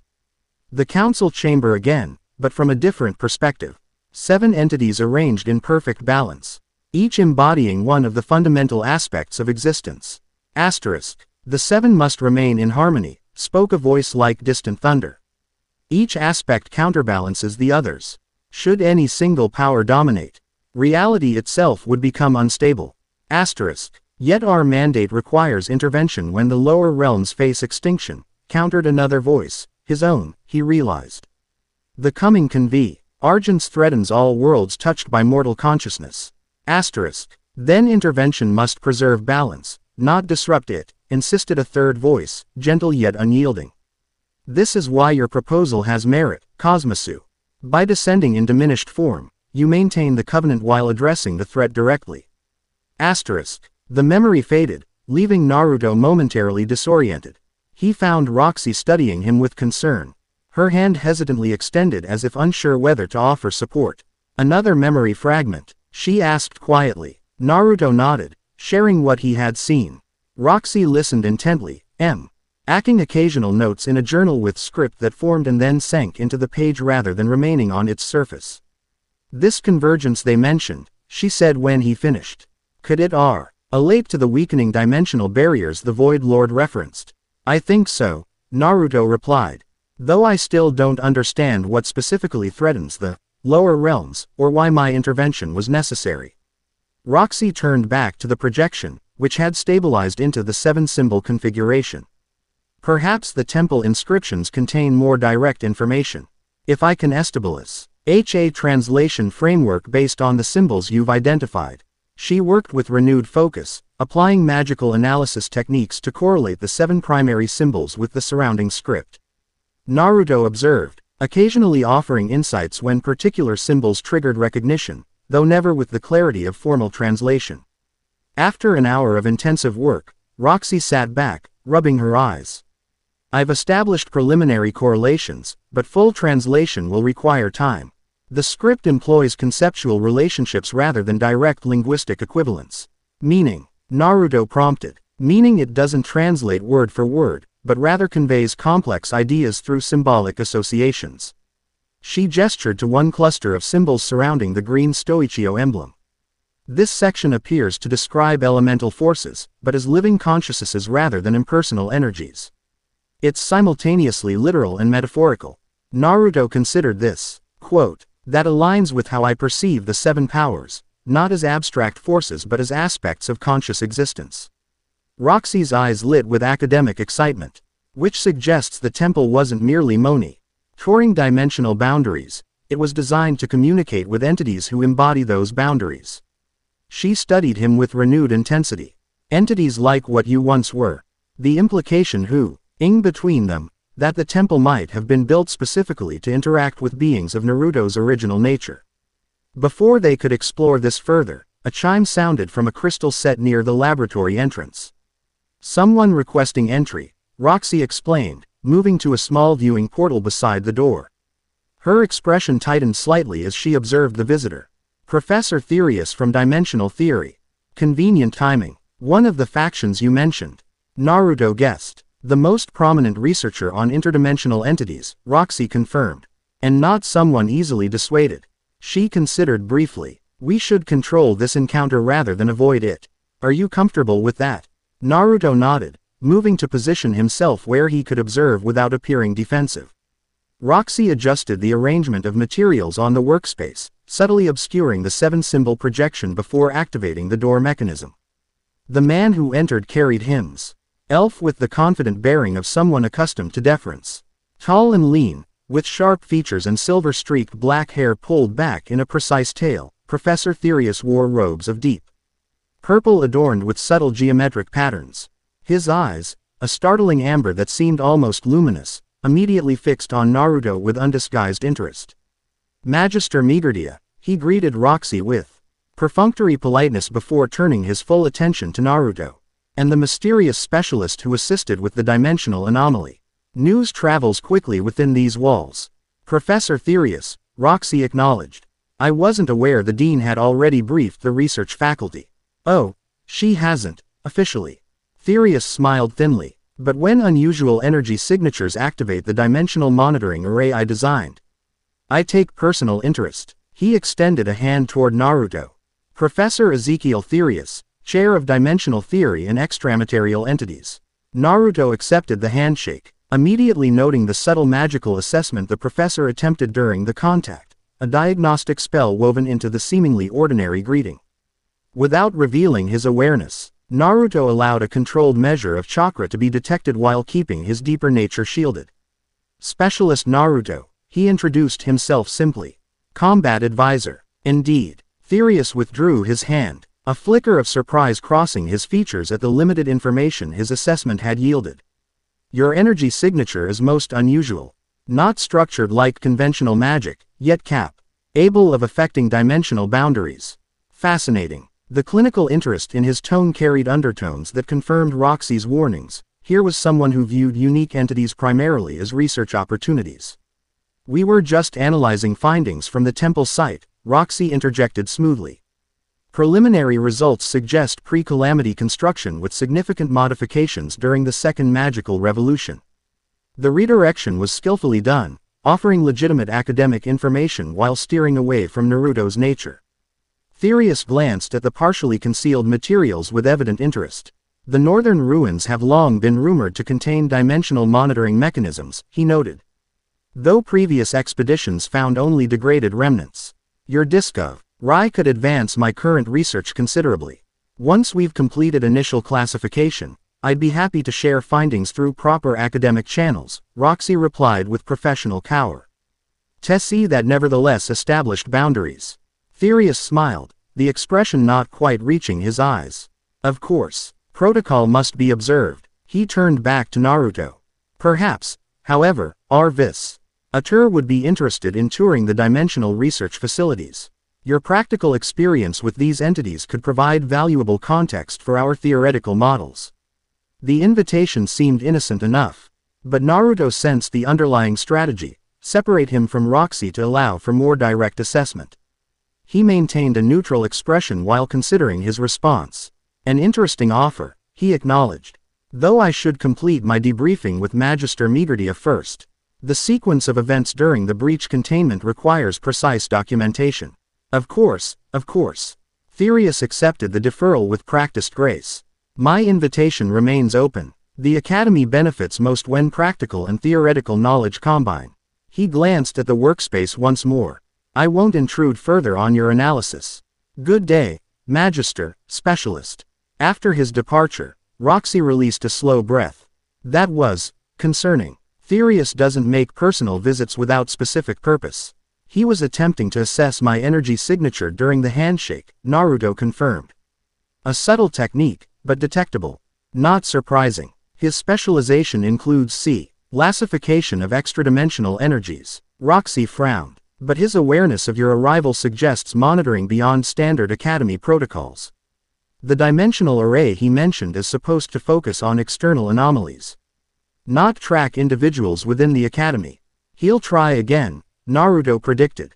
His interest was genuine, which means we need to accelerate our research before he attempts more direct methods. Roxy returned to the workspace, fully revealing the 7-symbol projection once more. Let's focus on extracting whatever information these inscriptions contain about your purpose here and the convergence your memories referenced. They worked through the afternoon, gradually establishing correlations between the ancient script and concepts Naruto could partially recognize. Progress was slow but steady, with each translated section providing fragments of information about the 7 powers and their relationship to dimensional stability. As evening approached, Roxy finally straightened from her hunched position over the workspace, stretching muscles cramped from hours of intense focus. We've made good progress, but translation of the complete text will require days, not hours. Naruto nodded, processing what they had discovered so far. The sections we've translated confirm the temple was designed to monitor dimensional boundaries and potentially communicate across them. And there are multiple references to a great convergence that occurs in cycles. Which aligns with certain obscure magical theories, Roxy added. Some ancient texts describe cyclical periods when boundaries between dimensions naturally thin, allowing for greater interaction between realms. She gathered her notes, organizing them methodically. But the specific nature of the threat remains unclear. As does my role in addressing it, Naruto said, glancing at his bracelet where the blue stone continued to pulse faintly. Roxy studied him thoughtfully. We should convene tomorrow after your demonstration for the combat faculty. And perhaps explore methods to accelerate the awakening of your other aspects. She gestured to the dormant stones. The inscriptions Saint each power would provide different insights into the nature of the convergence. As she spoke, Naruto became aware of a subtle change in the ambient energy of the laboratory, a faint distortion didn't match the established patterns of Roxy's equipment or the Academy's background magic. Without drawing attention to his awareness, he extended his senses, tracing the distortion to its source. Unlike Eris's overt approach, this surveillance was masterfully concealed, detectable only because of Naruto's heightened perception. Someone's watching us, he realized. Not through conventional means, but through some form of remote viewing that penetrates the laboratory's wards. He casually moved to where Roxy stood organizing materials, positioning himself to speak without their observer potentially reading his lips. "We're being monitored," he murmured softly. "Sophisticated technique, likely magical rather than mechanical." To her credit, Roxy's expression barely changed, though her hands stilled momentarily. "Can you disrupt it without revealing you've detected it?" she whispered back. Naruto considered the nature of the surveillance. It appeared to be a form of directed perception, someone extending their awareness into the laboratory through magical means rather than physical technology. Such techniques generally required maintaining a delicate connection between the observer's consciousness and the target location. "I think so," he replied. "Continue as if we haven't noticed." While Roxy resumed her organization with deliberate normalcy, Naruto allowed his awareness to trace the monitoring technique back toward its source. The connection led outside the laboratory, through the Academy's magical infrastructure, eventually extending beyond the grounds entirely. "Impressive range," he noted. "This isn't casual surveillance, it's targeted specifically at us with considerable skill and power." Rather than sever the connection directly, which would alert the observer to their detection, Naruto began subtly introducing chakra into the ambient energy of the laboratory. The foreign energy, fundamentally different from the magic the surveillance technique was designed to navigate, created increasing interference without appearing intentional. The monitoring presence reacted, attempting to compensate by strengthening its connection. Naruto continued the subtle disruption, gradually increasing its effect while maintaining apparent randomness, as if the chakra emissions were simply an unconscious byproduct of his presence rather than deliberate countermeasures. Finally, the connection wavered and broke, the observer apparently concluding that environmental conditions had naturally degraded their surveillance rather than detecting deliberate interference. "They're gone," Naruto confirmed quietly, "though they'll likely try again with adjusted techniques." Roxy finished securing her notes in a warded storage compartment. "This confirms my concerns. Someone outside official academy hierarchy has significant interest in our research, and in you specifically. The question is who," Naruto said, "and whether they're connected to whatever threat I was sent to address." "We should discuss this elsewhere," Roxy decided. "The academy dining hall will be serving evening meals soon. Public spaces with multiple magical signatures provide better cover than isolated laboratories." As they prepared to leave, Naruto noticed Roxy gathering a small collection of crystals and placing them in a pouch at her belt. "Defensive measures?" he asked. "Standard precautions," she confirmed. "Nothing escalatory, but sufficient to provide warning if we're approached with hostile intent." They secured the laboratory with multiple layers of magical protections before departing. As they walked through the now quieter research corridors, Roxy guided them on a circuitous route that passed through several different magical environments, effectively creating a trail that would be difficult to track through conventional means. "You're very practiced at counter-surveillance," Naruto observed as they descended a rarely used stairwell. "A necessary skill in advanced magical research," Roxy replied with a hint of wryness. "Theoretical breakthroughs can be academically valuable, and occasionally politically sensitive. I've learned to protect my work." They emerged into a garden courtyard as twilight descended over the academy. Magical lights activated automatically along the paths, creating pools of soft illumination amid the deepening shadows.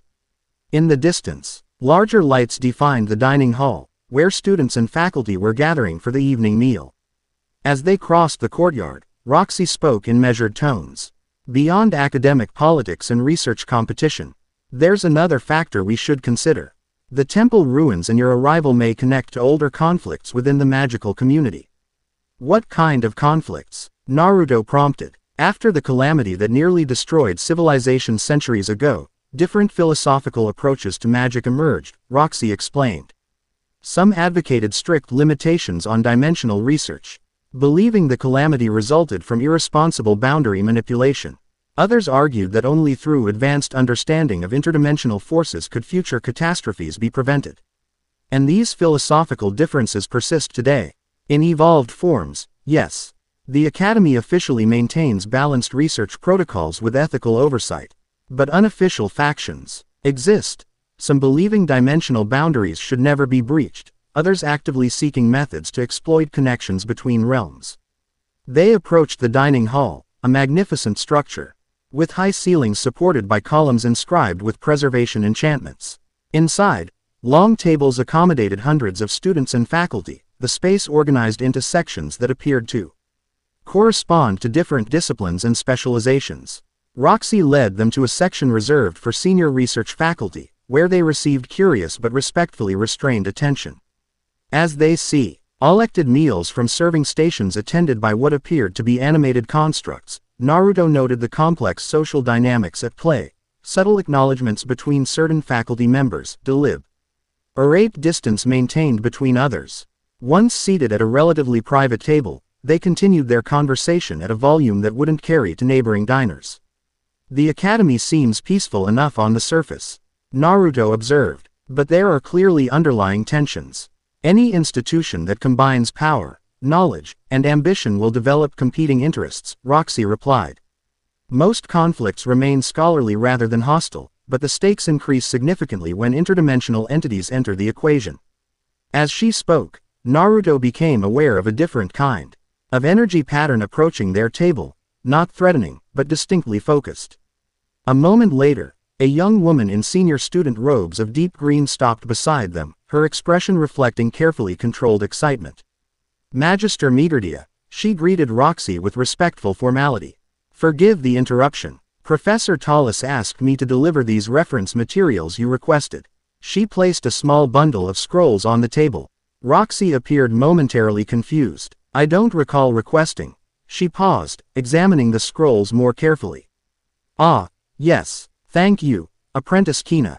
The student bowed slightly before departing, but not before casting a curious glance at Naruto. Once she was beyond earshot, Roxy quietly explained, I made no such request. These are from Garrus Tallis, our expert on ancient languages. He must have heard about our research interest. She carefully unfolded the outermost scroll, revealing a brief note rather than reference material. The symbols you seek appear in texts predating the calamity. Meet me in the third archive at midnight if you wish to discuss. Come alone. Certain interests monitor my activities. GT. Interesting, Naruto murmured. An ally. Garrus is politically neutral but academically meticulous, Roxy replied thoughtfully. If he's taking precautions and requesting a clandestine meeting, he must have covered something significant, and potentially sensitive. The come alone instruction is concerning, Naruto noted. Agreed, though likely motivated by caution rather than malice. Garrus has spent decades studying pre-calamity texts that some factions believe should remain restricted. Roxy carefully refolded the scroll. We should attend, but with appropriate precautions. They continued their meal, shifting to more casual topics while remaining aware of the attention they occasionally attracted from other faculty members. Naruto used the opportunity to observe the academy's social dynamics more carefully, noting which individuals seemed to share affiliations and which maintained careful distance from one another. As they were finishing, Professor Therius entered with a small entourage of what appeared to be research assistants. His gaze immediately located Naruto and Roxy, and after a brief hesitation, he approached their table. Magister, specialist, he greeted them. I trust your analysis is progressing well. I've taken the liberty of reserving the Eastern Combat Arena for tomorrow's demonstration. Dean Rosette approved the arrangement. His tone suggested the decision was already finalized. Though Naruto noted Roxy's slight tension at not having been consulted. The Eastern Arena should be adequate, she replied neutrally. Though we hadn't yet determined which aspects of specialist Naruto's techniques would be most relevant to demonstrate. Oh, I'm sure anything involving dimensional manipulation or boundary effects would be most instructive, Therius suggested with calculated casualness. Particularly techniques similar to those used to contain the breach. The request was transparent. He specifically wanted to observe Naruto's spatial abilities connected to the cosmos aspect. Before Roxy could respond, Naruto spoke directly. Combat applications will be demonstrated according to practical defensive value, he stated firmly. Some techniques are not suitable for general instruction due to specific physical requirements. Therius's expression flickered with brief frustration before smoothing into professional acceptance. Of course, specialist discretion is expected. I look forward to whatever you determine appropriate to share. With a slight nod, he continued to his own table, his assistants following closely. Well handled, Roxy murmured after he departed. Though his interest in your spatial abilities is concerning. He suspects something beyond my cover story, Naruto agreed. The demonstration will require careful balance, owing enough to maintain credibility without revealing capabilities that would confirm his suspicions. They finished their meal and departed the dining hall as evening fully descended over the academy grounds. Rather than return directly to the research section, Roxy suggested a walk through the botanical gardens, ostensibly for relaxation, but Naruto recognized the tactical advantage of the location. The diverse plant life created a complex magical environment that would confound most surveillance techniques. As they strolled along illuminated paths between cultivated magical specimens, Roxy spoke quietly. Regarding tonight's meeting with Professor Tallis, I should go alone as requested, but with you nearby as security. I can maintain position outside the archive without being detected, Naruto confirmed. Though I'm not familiar with the location. The third archive is in the Western Complex, beneath the Historical Records Division, Roxy explained. It houses texts deemed academically valuable but politically sensitive, restricted access, multiple security wards, limited monitoring to protect research privacy. Making it ideal for clandestine meetings, Naruto observed. Precisely. Eris has legitimate access as our primary ancient language expert, and I can enter under research authorization. The restricted nature actually provides cover for sensitive discussions. As they walked deeper into the gardens, the illumination dimmed and the plant specimens became more exotic, species that thrived in twilight conditions, some emitting faint bioluminescence or moving subtly in patterns that suggested semi-sentience. In this more secluded section, Roxy paused near a pool where floating flowers gave off a soft, pearlescent light. There's something else we should discuss before tomorrow's demonstration. Her tone shifted, becoming more personal than academic. Your awakening powers. Naruto glanced at his bracelet, where the blue stone continued its steady pulse while the others remained dormant. You have a theory about activating the others. The temple inscriptions we translated mentioned resonance between the 7 aspects, each responding to specific stimuli or situations. She met his gaze directly. The blue stone, cosmos, awakened when you faced a spatial distortion that threatened others. It suggests the dormant aspects might similarly respond to corresponding challenges. You're suggesting we deliberately create situations to trigger the other powers, Naruto surmised. Controlled situations, Roxy clarified. For instance, the purple stone, psyche. The mind aspect, might respond to mental challenges or threats to consciousness. She hesitated. Therius's interest in your abilities creates both risk and opportunity. The demonstration. Tomorrow will place you under observation, but might also provide conditions to stimulate another awakening. Naruto considered this thoughtfully. Each fragment of memory he had recovered suggested his mission required the 7 powers. Yet deliberately displaying such abilities would increase scrutiny from potentially problematic factions. A calculated risk, he acknowledged, but potentially necessary given the references to convergence and weakening dimensional boundaries. Roxy nodded, her expression reflecting professional assessment balanced with personal concern. The translations suggest time may be limited. If the cyclical convergence is approaching, waiting for powers to awaken naturally might prove too slow. As they continued their walk, eventually circling back toward the Academy's central buildings, Naruto found himself appreciating Roxy's balanced approach, her scientific curiosity tempered by ethical consideration, her academic objectives balanced with genuine concern for the implications of their discoveries. It was, he realized, why he had instinctively trusted her from their first meeting. Despite the potential academic value he represented, she consistent. treated him as an autonomous entity rather than a research subject. Thank you, he said suddenly as they approached the junction where they would separate, Roxy to prepare for the midnight meeting. Naruto to his guest quarters to rest before providing security. She looked up at him with mild surprise. For what specifically? For seeing me as a person first and a phenomenon second, he replied simply. It makes a significant difference. A complex expression crossed her features, surprise, followed by what might have been embarrassment, then thoughtful consideration.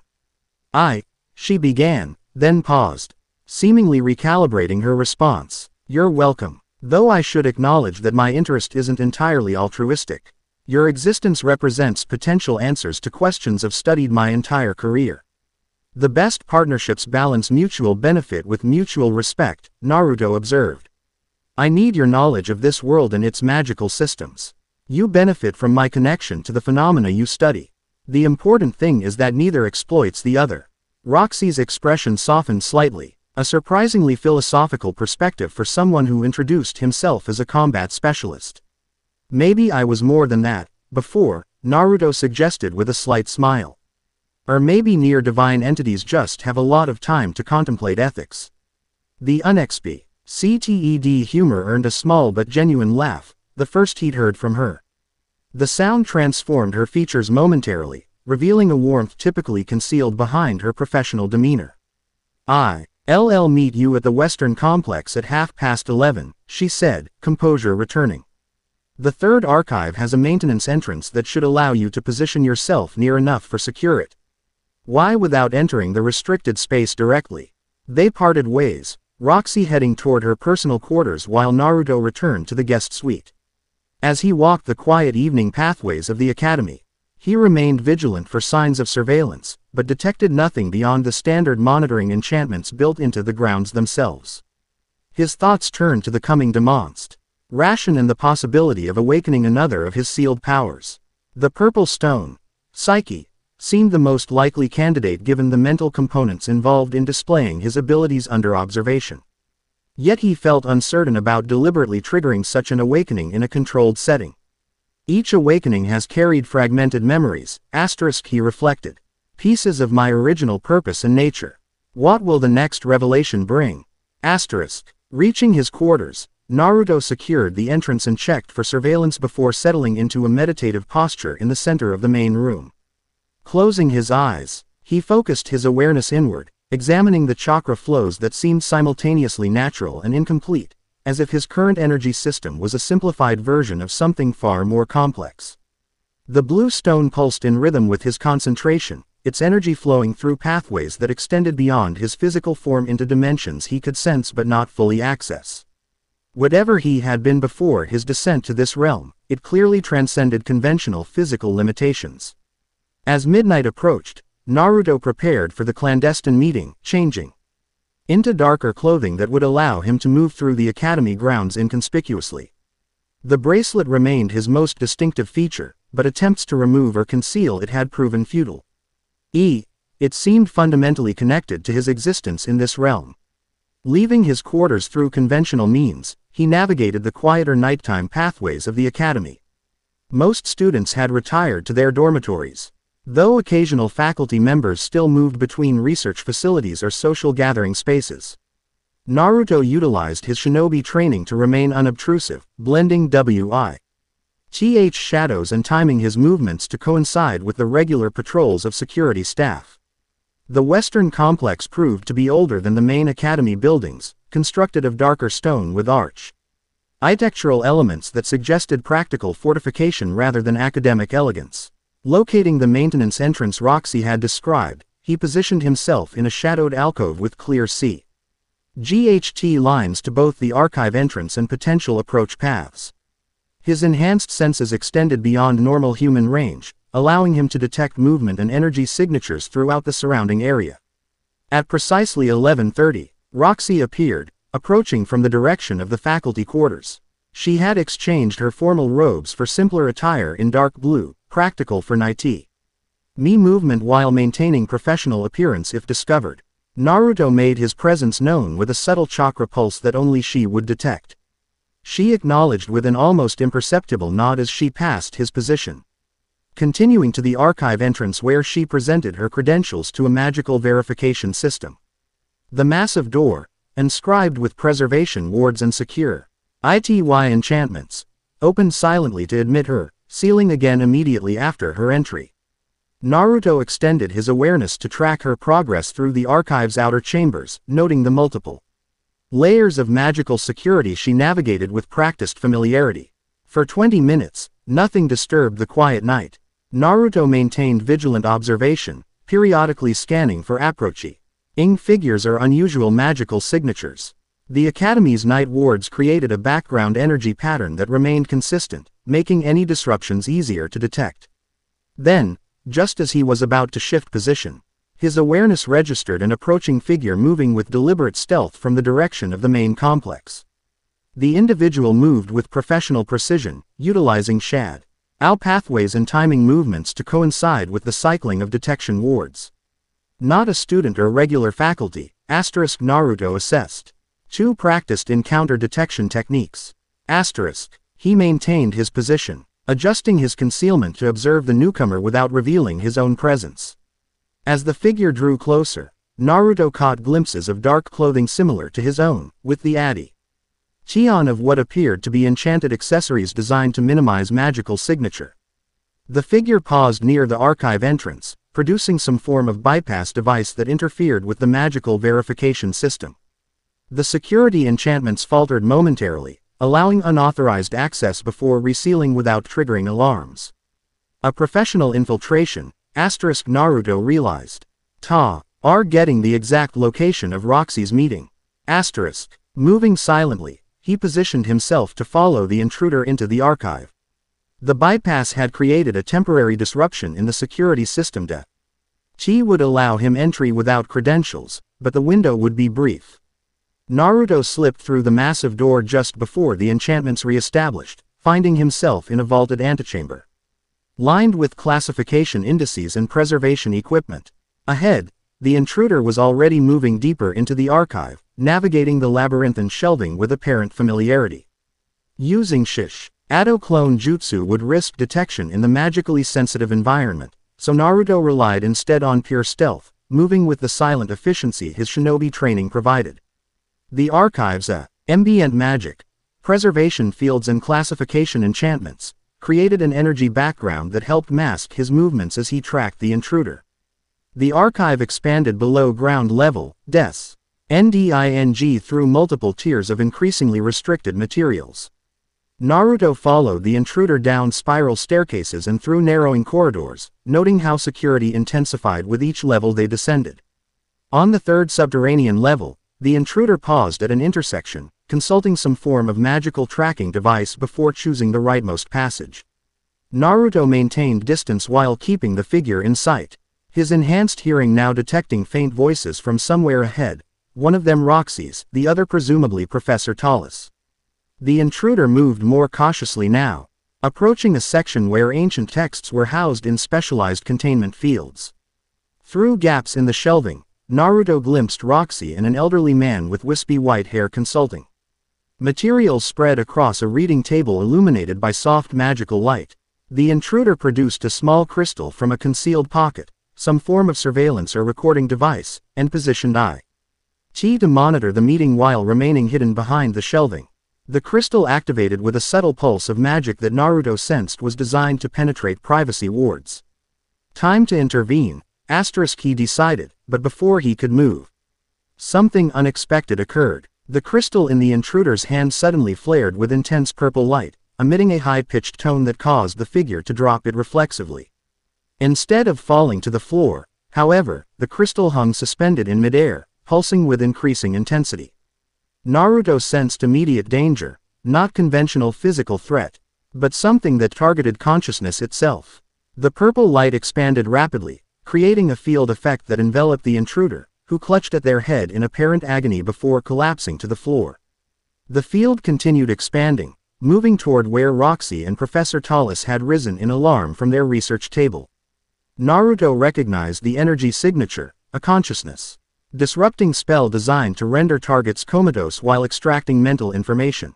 Without hesitation, he moved to intercept the expanding field before it reached Roxy. As he prepared to physically intervene, the purple stone on his bracelet suddenly pulsed with brilliant light, resonating with the attacking magic but in opposition to its purpose. Knowledge flooded Naruto's awareness, understanding of mind-affecting energies and consciousness manipulation that transcended conventional magical theory. The purple light from his bracelet expanded to counter the attacking field, creating a barrier that halted its advance. Psyche, he whispered, the name resonating through his consciousness as fragments of memory surfaced. Standing before a vast neural network that connected countless minds across multiple dimensions. His awareness extended through the network, not to control but to protect, maintaining the integrity of individual consciousness while facilitating communication.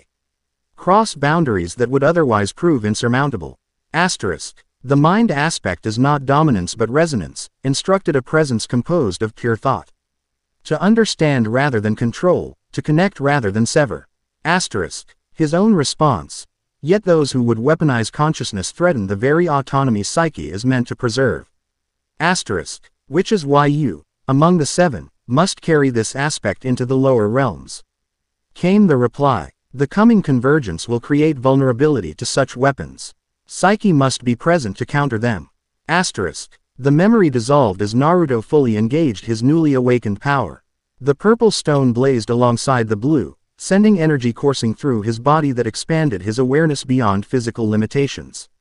He could sense the consciousness of everyone in the archive, Roxy's structured, analytical mind, Professor Tollis's encyclopedic but fragmented awareness, and the intruder's now unconscious but still active thought patterns. Most concerning was the crystal itself, which he now recognized as a conduit rather than a standalone device. It connected to a consciousness elsewhere that was actively directing the attack. With Hai's awakened understanding of mental energies, Naruto traced the connection back toward its source, simultaneously containing and neutralizing the hostile field.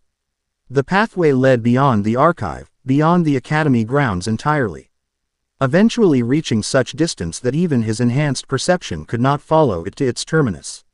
What he could determine, however, was that the attacking consciousness possessed knowledge of his nature. It had specifically targeted the meeting to gather information about him and the temple inscriptions. Naruto. Roxy's voice brought his attention back to the immediate situation. She had approached cautiously, Professor Tallis following with more hesitation. Psychic attack, Naruto explained, maintaining the containment field around the crystal. Get it extraction attempt using the intruder as an access point. Tallis, a thin man with eyes magnified by thick spectacles, stared at the purple energy emanating from Naruto's bracelet. That's psyche manifestation, he whispered in academic awe. Theoretical texts describe it, but no recorded observations exist in post-calamity literature. We need to secure the crystal, Naruto stated. It's still connected to whoever orchestrated this attack. Roxy immediately produced containment materials from her robes, evidence that she routinely prepared for magical contingencies. Working together, they created a warded receptacle that would isolate the crystal without destroying potential intelligence it might provide. Once the immediate threat was contained, they turned their attention to the unconscious intruder. Removing the concealing hood revealed a woman with close-cropped silver hair and features that suggested mixed ancestry, partly human, partly something else. Academy Security Division, Tallis identified with surprise, pointing to a small insignia tattooed behind her ear. But operating without authorization, given the methods employed, compromised or actually working for outside interests, Roxy surmised. Either way, this confirms factions are actively pursuing information about the temple ruins and Naruto's connection to them. The purple stone continued to pulse, though less intensely now that the immediate threat was contained. Naruto could sense the woman's consciousness beginning to recover from the backfire of the failed attack. She'll wake soon, he advised. We need to decide how to proceed. Tallis glanced nervously between the unconscious security agent and the warded crystal. This situation exceeds my expertise considerably. Ely wanted to share linguistic insights about the symbols Magister Migurdia was researching. He adjusted his spectacles anxiously. Perhaps we should summon official academy authorities. And expla, in how we happen to be meeting secretly in the restricted archives. Roxy countered. Besides, we don't know how high this infiltration reaches. If security division personnel are compromised, we handle this ourselves, Naruto decided. Professor, what information were you sharing before the interruption? Tallis hesitated only briefly before academic interest overcame his caution. GNIZED, the 7-symbol configuration from fragments in pre-calamity texts.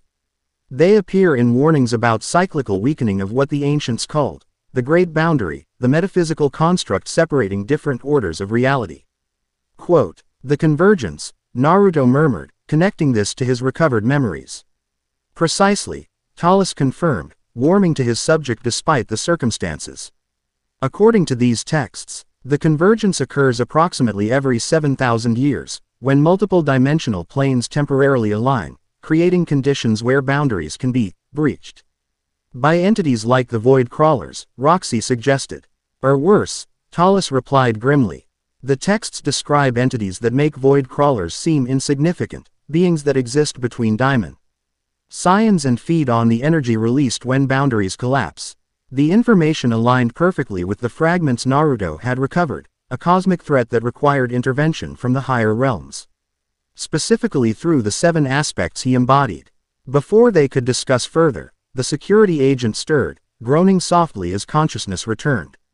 Her eyes opened, revealing irises of unusual amber color similar to Professor Therius's. Naruto knelt beside her, the purple stone pulsing as he extended his awakened awareness to assess her mental state. What he discovered was RNING. Her mind showed evidence of sustained influence, subtle manipulations layered over months or years that had gradually aligned her loyalties away from the academy and toward something else. She's been compromised, he reported.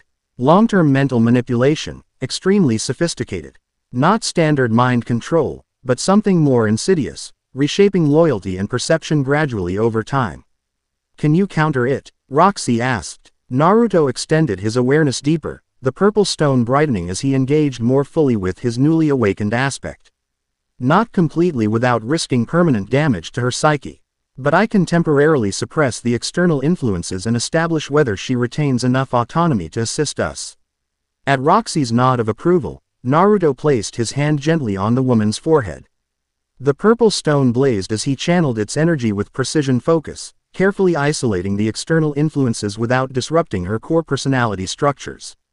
The woman gasped, her eyes widening as clarity temporarily returned. What?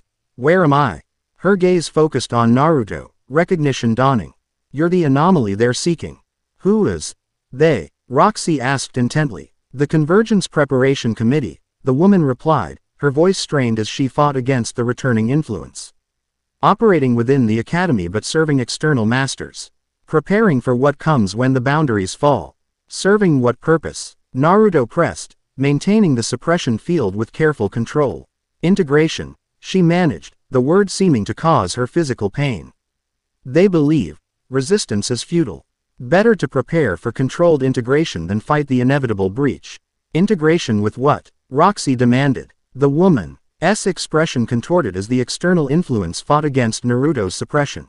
The between entities that exist in the spaces between dimensions. They promised preservation for those who assist, destruction for those who resist.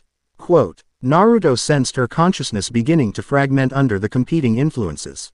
She can't maintain this state much longer without permanent damage, he warned.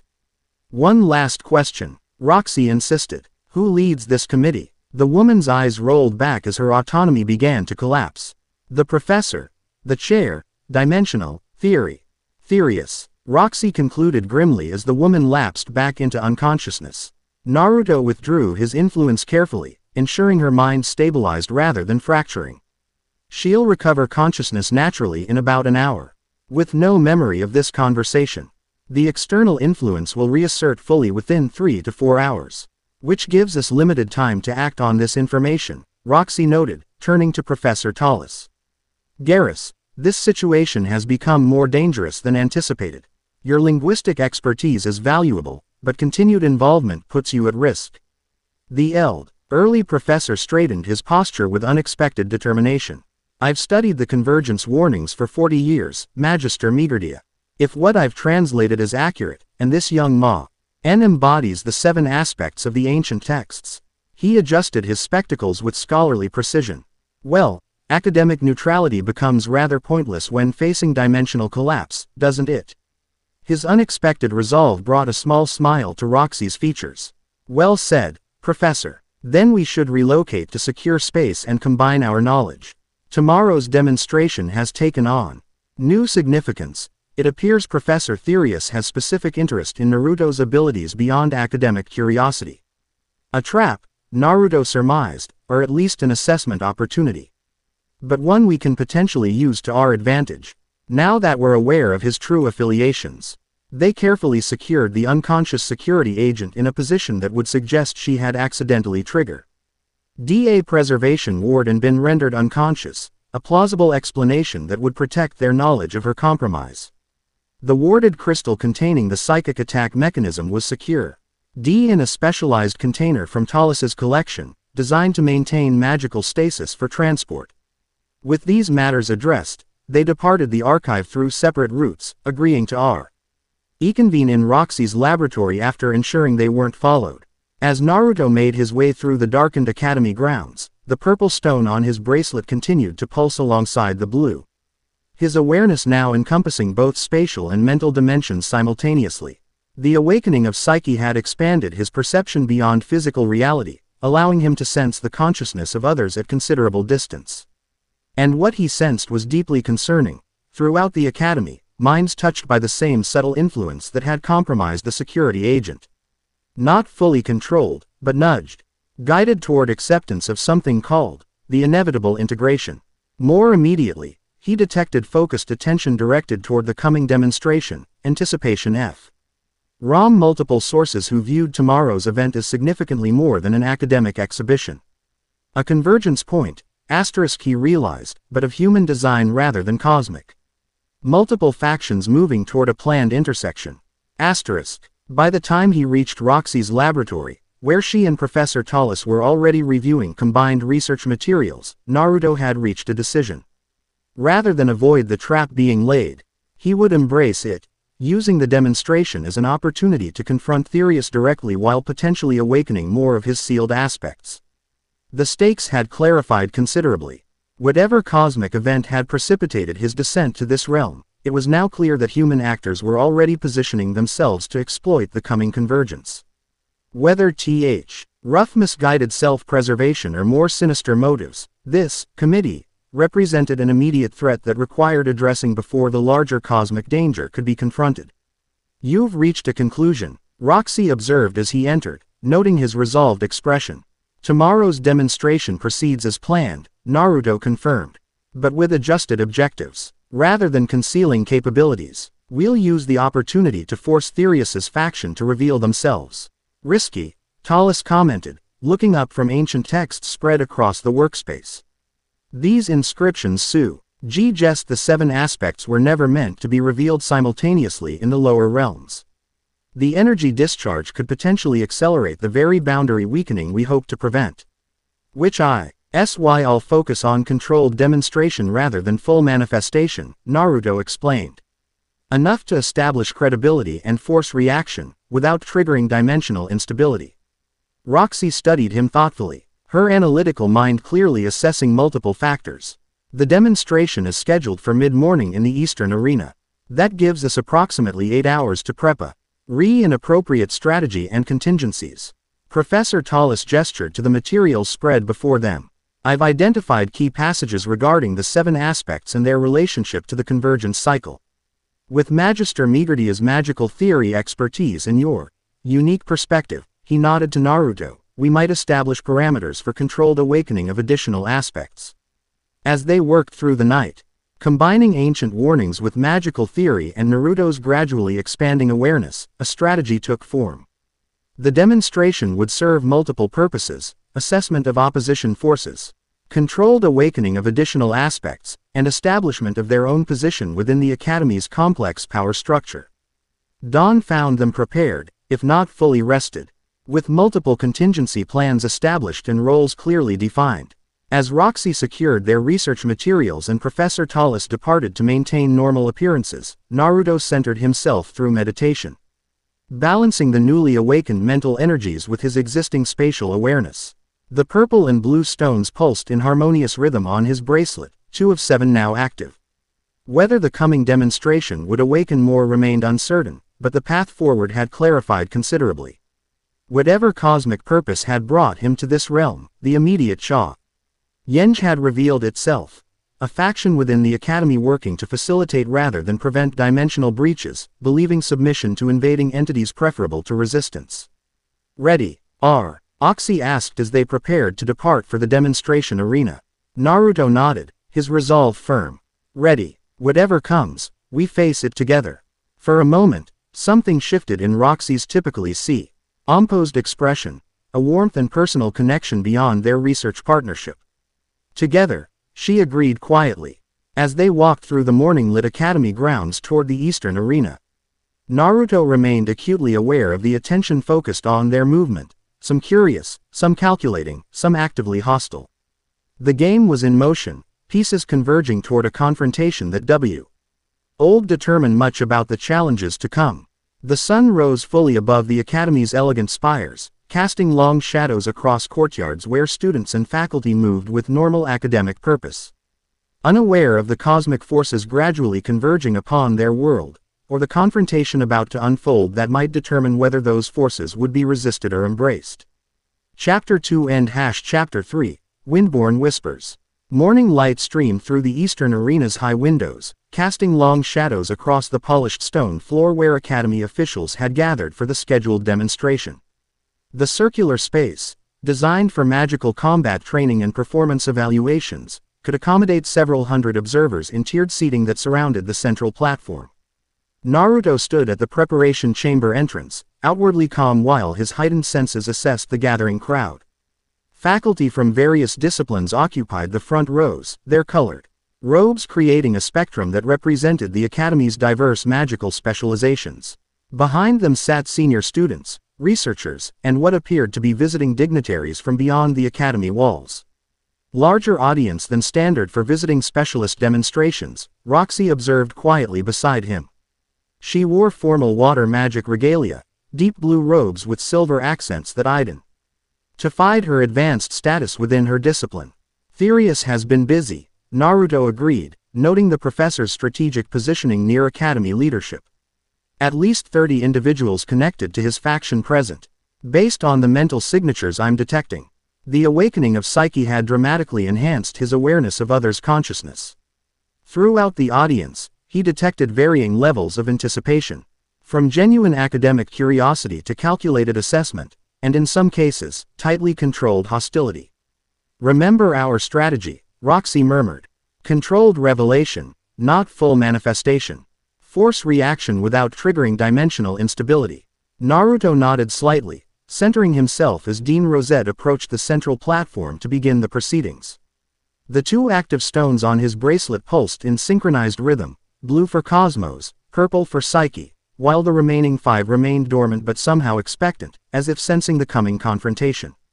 "Distinguished colleagues," the dean began, her voice enhanced by subtle amplification magic, "today's demonstration continues our tradition of interdisciplinary knowledge exchange. Following recent dimensional anomalies in the Northern Territories, Magister Migurdia has invited a combat specialist from beyond the demon continent to share techniques that proved effective against extradimensional entities." Her formal introduction maintained their established cover story while acknowledging the unusual circumstances. As she gestured toward the preparation chamber, Naruto stepped forward into the arena proper. His movements deliberately measured and controlled. "I present Specialist Naruto," the dean concluded, yielding the platform before taking her seat among the academy leadership. The arena fell silent as Naruto moved to the center, his dark blue and charcoal attire contrasting with the brilliantly lit stone floor. He bowed respectfully to the assembled faculty, then to Dean Rosette specifically. Before addressing the audience, "Thank you for this opportunity to share defensive applications of chakra techniques," he began, his voice carrying naturally through the space. "While my system differs fundamentally from conventional magic, certain principles may translate to your protective methodologies." As he spoke, Naruto maintained awareness of the subtle energy. Y shifts throughout the arena, particularly around Eris and his associates, who leaned forward with barely concealed intensity. "I'll begin with basic chakra manipulation," Naruto continued, forming a simple hand seal. Unlike mana, which exists externally and is shaped through formulas and incantations, chakra represents the union of physical and spiritual energies within the practitioner. Focusing his energy, Naruto created a visible manifestation of chakra around his hands, a blue-white aura that pulsed with contained power. Several detection instruments in the audience immediately activated, their enchanted components reacting to the unfamiliar energy signature. "Fascinating resonance pattern," commented a faculty member from the Detection Sciences Division. "Similar to mana in Po." Tensei but structured differently at the fundamental level. Naruto proceeded through basic demonstrations, chakra enhancement of physical capabilities, elemental manipulations, and simple clone techniques. Each demonstration elicited technical observations from various faculty specialists, creating a scholarly atmosphere that temporarily masked the underlying tensions. Throughout the exhibition, he carefully regulated his energy output, revealing enough to establish credibility while avoiding techniques that would definitively expose his non-human nature. Roxy remained near the arena's edge, occasionally providing contextual explanations that connected his abilities to magical theory. After 30 minutes of controlled demonstration, Professor Therius rose from his seat, his amber eyes fixed on Naruto with calculated intensity. Most impressive, specialist, he acknowledged with practiced cordiality. However, I believe the audience would benefit from understanding how these techniques specifically countered the dimensional entities you encountered. Perhaps a demonstration of the spatial manipulation Magister Migurdia referenced in her report. The request, phrased as academic interest but carrying clear intent, directly targeted Naruto's cosmos aspect. Several faculty members nodded in agreement, unaware of the deeper agenda behind the suggestion. Spatial manipulation requires specific conditions. Naruto replied evenly. The techniques used against the void entities were situational responses rather than standard applications. Therius smiled thinly. Perhaps we could create appropriate conditions, then. The Academy possesses simulation capabilities for various magical environments. Before Naruto could respond, Therius gestured to his assistants, who activated a complex array previously concealed beneath the arena floor. Geometric patterns illuminated across the stone surface, forming a dimensional simulation matrix significantly more advanced than standard Academy training equipment. This array can reproduce the essential characteristics of a dimensional boundary, Therius explained to the increasingly interested audience, allowing safe demonstratio of techniques that would otherwise require dangerous field conditions. The casual hijacking of the demonstration revealed both Therius's influence within the Academy and his determination to force Naruto's hand. As the array activated fully, Naruto sensed genuine dimensional energies being channeled, not merely a simulation, but an actual thinning of reality's fabric within the controlled space. This exceeds authorized parameters for demonstration equipment, Roxy objected, stepping forward. Dean Rosette, this array is manipulating actual dimensional boundaries, not creating a simulation. The Dean frowned, turning toward Therius. Professor, is this accurate? Your request specified standard simulation technology. Minor technical distinction, Therius dismissed smoothly. The array remains within safety parameters. It simply provides more authentic conditions for meaningful demonstration. As he spoke, Naruto detected multiple minds throughout the audience shifting into coordinated focus, committee members preparing for whatever his response revealed. More concerning was the dimensional array itself, which was gradually creating a controlled breach in reality's fabric. Not just a test, Naruto realized. A deliberate attempt to create conditions that force manifestation of my abilities, or potentially draw attention from beyond the dimensional boundary. The blue street, one on his bracelet pulsed more intensely as the dimensional energies built within the array. Making a swift decision, Naruto addressed Dean Rosette directly. This equipment is generating an actual dimensional instability. He stated firmly, not dangerous yet, but potentially if allowed to continue. I recommend immediate deactivation. Before the Dean could respond, Therius interjected. Selly the conditions reported at the Northern Temple site. Perfect for demonstrating the containment techniques specialist Naruto employed. He turned to Naruto with challenging intensity. Unless there is some reason you're reluctant to reveal these methods. The trap was now explicit. Either reveal his true abilities or allow the dimensional breach to expand. Naruto glanced toward Roxy, who gave an almost imperceptible nod, confirming their contingency plan. Very well, Naruto replied, approaching the center of the array. A basic demonstration of dimensional stabilization techniques. As he moved into position, he extended his awareness through the awakened aspects of his bracelet, assessing the array's true purpose. What he discovered confirmed his suspicions. The technology was not creating a controlled breach but was designed to resonate with and potentially extract energy from whatever responded on the other side. A fishing expedition, he realized. Using me as bait to attract interdimensional entities they hope to study, or worse, negotiate with. The blue stone blazed as Naruto carefully engaged his cosmos aspect, creating a controlled field that contained the dimensional instability without fully revealing the extent of his abilities. To the observing faculty, it would appear as an advanced chakra technique. To those with deeper understanding of dimensional mechanics, it would demonstrate capabilities beyond normal human potential. Remarkable efficiency ratio, commented a detection specialist, adjusting instruments that measured the energy exchange. Quote, the stabilization effect exceeds theoretical maxima for conventional magical approaches. Therius watched with narrowed eyes, clearly recognizing that Naruto was deliberately limiting his display. Allowing the demonstration to continue for several minutes, he signaled his assistants, who adjusted the array's configuration without announcement. The dimensional energies immediately intensified, the controlled breach expanding beyond the parameters Naruto had established. Whispers of alarm spread through the audience as instruments registered the escalation. Professor Therius, Dean Rosette demanded, rising from her seat.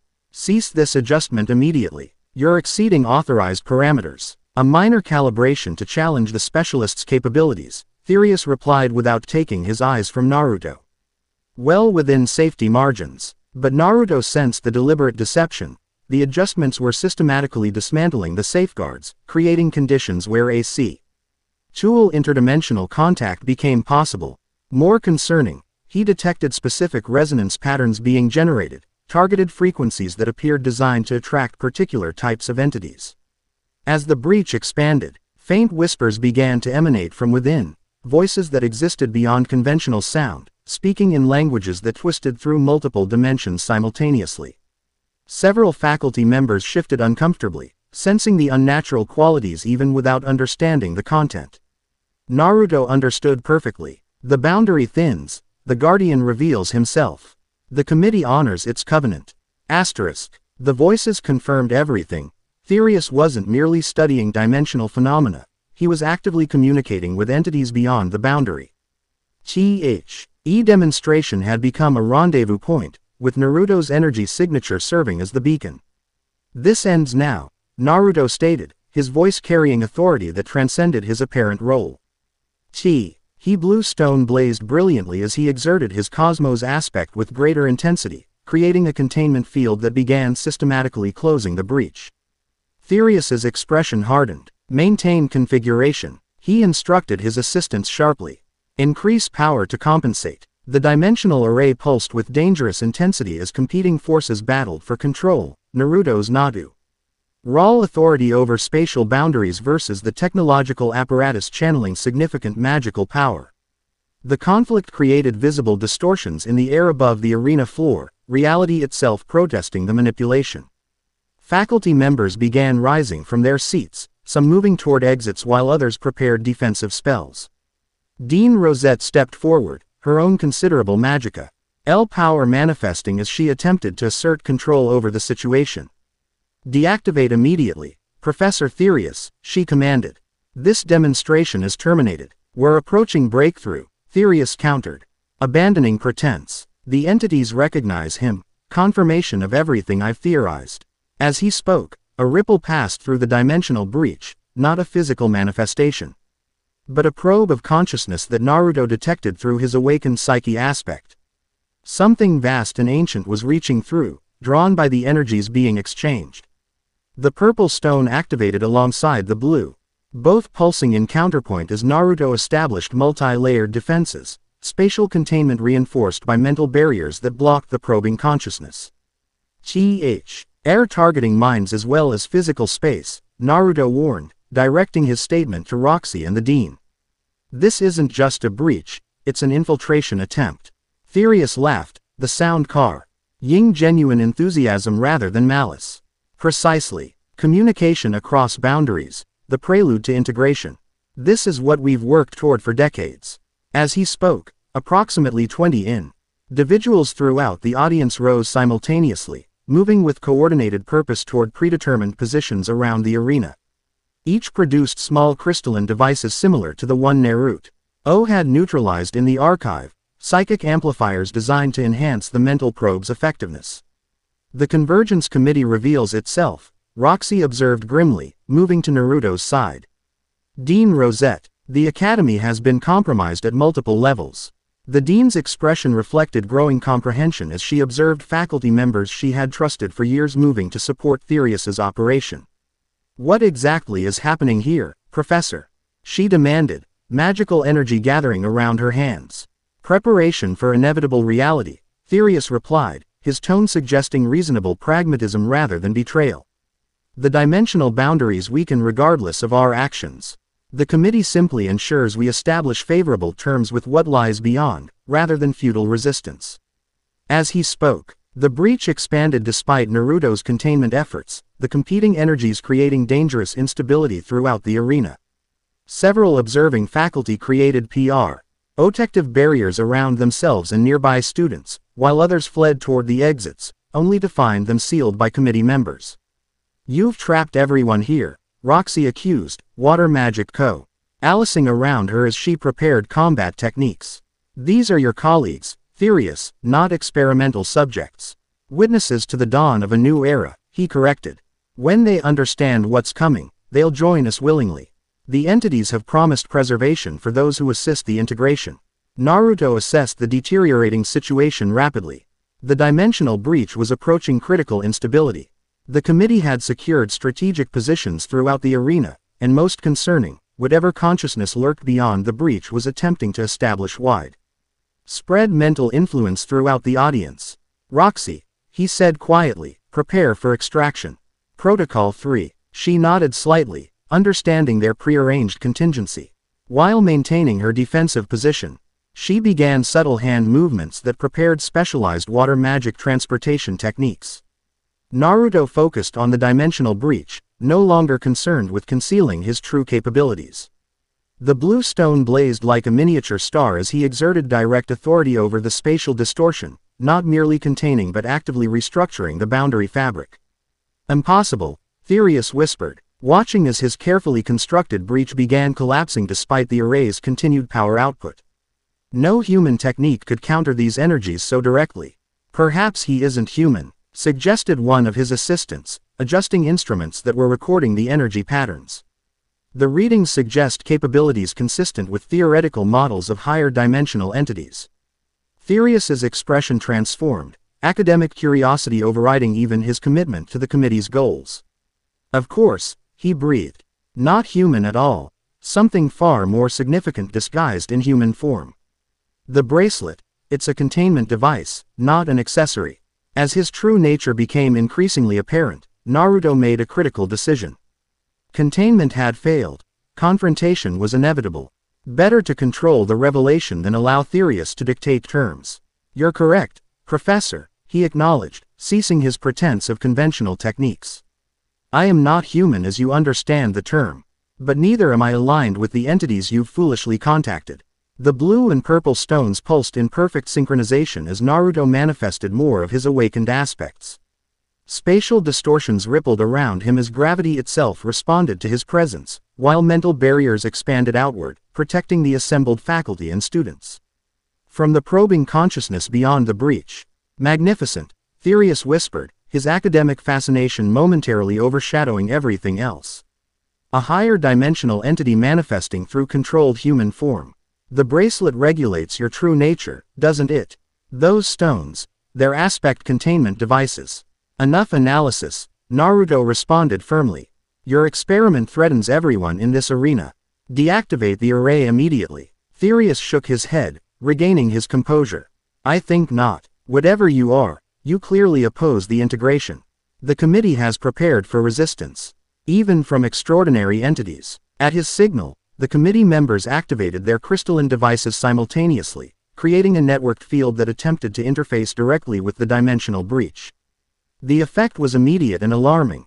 The breach stabilized but began expanding in a controlled pattern, while the whispers from beyond grew more coherent. The Guardian reveals himself. The 7 aspects awaken. The Covenant must not be restored. Asterisk. The voices now carried distinct malevolence, recognizing Naruto's true nature and responding with coordinated hostility. More concerning, Tendrils of actual physical manifestation began emerging through the stabilized breach, crystalline structures similar to the Void Lord's composition but more complex, more deliberate in their formation. "You don't understand what you're facilitating," Naruto warned, his voice carrying authority that transcended his human appearance.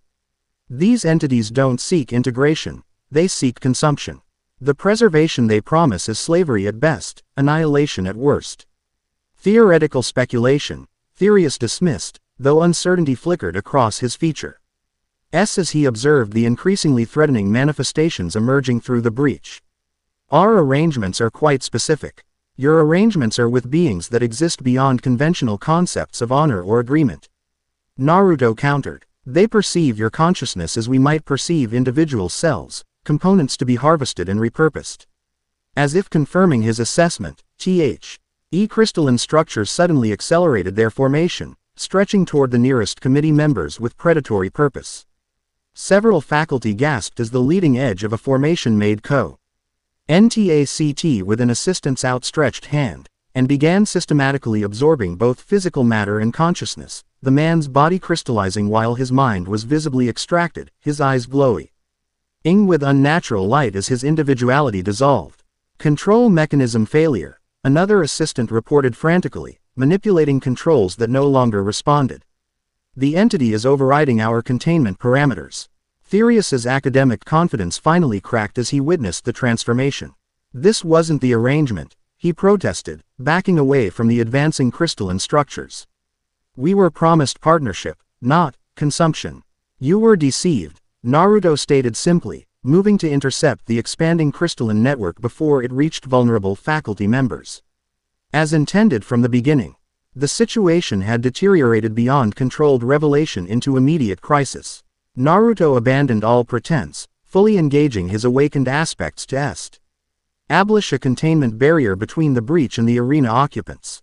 The blue stone blazed continuously as he manipulated spatial boundaries, creating a controlled pocket that isolated the dimensional phenomena. "Roxy, now," he called, maintaining the containment while preparing for their extraction. She immediately activated her prepared water magic, creating a spherical transportation medium that enveloped herself, Naruto, and Dean Rosette, who had moved to assist threatened faculty members. "We can't abandon the others," the dean protested as the sphere began to form around them. "We're not," Naruto assured her. "The containment will hold long enough for evacuation, but we need to secure critical personnel first." As the water sphere completed its formation, Naruto extended his Cosmos aspect to enhance the transportation magic, effectively folding space around their position to bypass conventional distance limitations. The combined technique created a sensation of liquid motion through compressed space as they transitioned from the arena to a predetermined location in the Academy's eastern gardens. The transportation sphere dissolved as they materialized beside a secluded pond where Professor Tallis waited with prepared supplies and documentation. The elderly linguist startled at their sudden appearance, then recovered quickly. "The demonstration went as predicted, I see," he observed dryly, handing Roxy a satchel containing essential research materials. "The emergency protocols are activated. Academy security is implementing containment procedures for the arena." "The situation exceeded even our worst projections," Roxy reported grimly. Therius wasn't just studying dimensional entities, he was actively facilitating their entry. "The committee appears to have made explicit arrangements with whatever exists beyond the boundary." Dean Rosette, still processing the rapid transition from formal demonstration to crisis evacuation, focused on immediate priorities. "We need to return to the arena. There are hundreds of faculty and students still threatened by whatever is emerging through that breach." "Academy security has evacuation protocols," Tallis assured her. "And the containment field specialist Naruto established will hold temporarily. More pressing is securing the research that explains what we're facing and how to address it properly." "The professor is correct," Naruto confirmed, monitoring the distant containment field through his extended awareness. "The arena situation is stabilizing. Security forces are implementing magical quarantine procedures. Our priority must be understanding the larger threat and preventing similar breaches elsewhere." The dean studied him with renewed perception, her experienced eyes noting the pulsing stones on his bracelet and the subtle energies that no longer appeared entirely human. "You're not what you claim to be," she stated directly. "Though I suspect Magister Migurdia has known this from the beginning. I encountered him at the Northern Temple ruins," Roxy confirmed, "where he had already contained one-dimensional breach before my arrival. His nature became apparent during our investigation. And you decided to bring an interdimensional entity directly into the Academy without informing leadership," the Dean noted with remarkable composure given the circumstances. After confirming he opposed the entities threatening our world, Roxy countered. A judgment validated by today's events. The Dean turned her attention fully to Naruto. "And what exactly are you, specialist?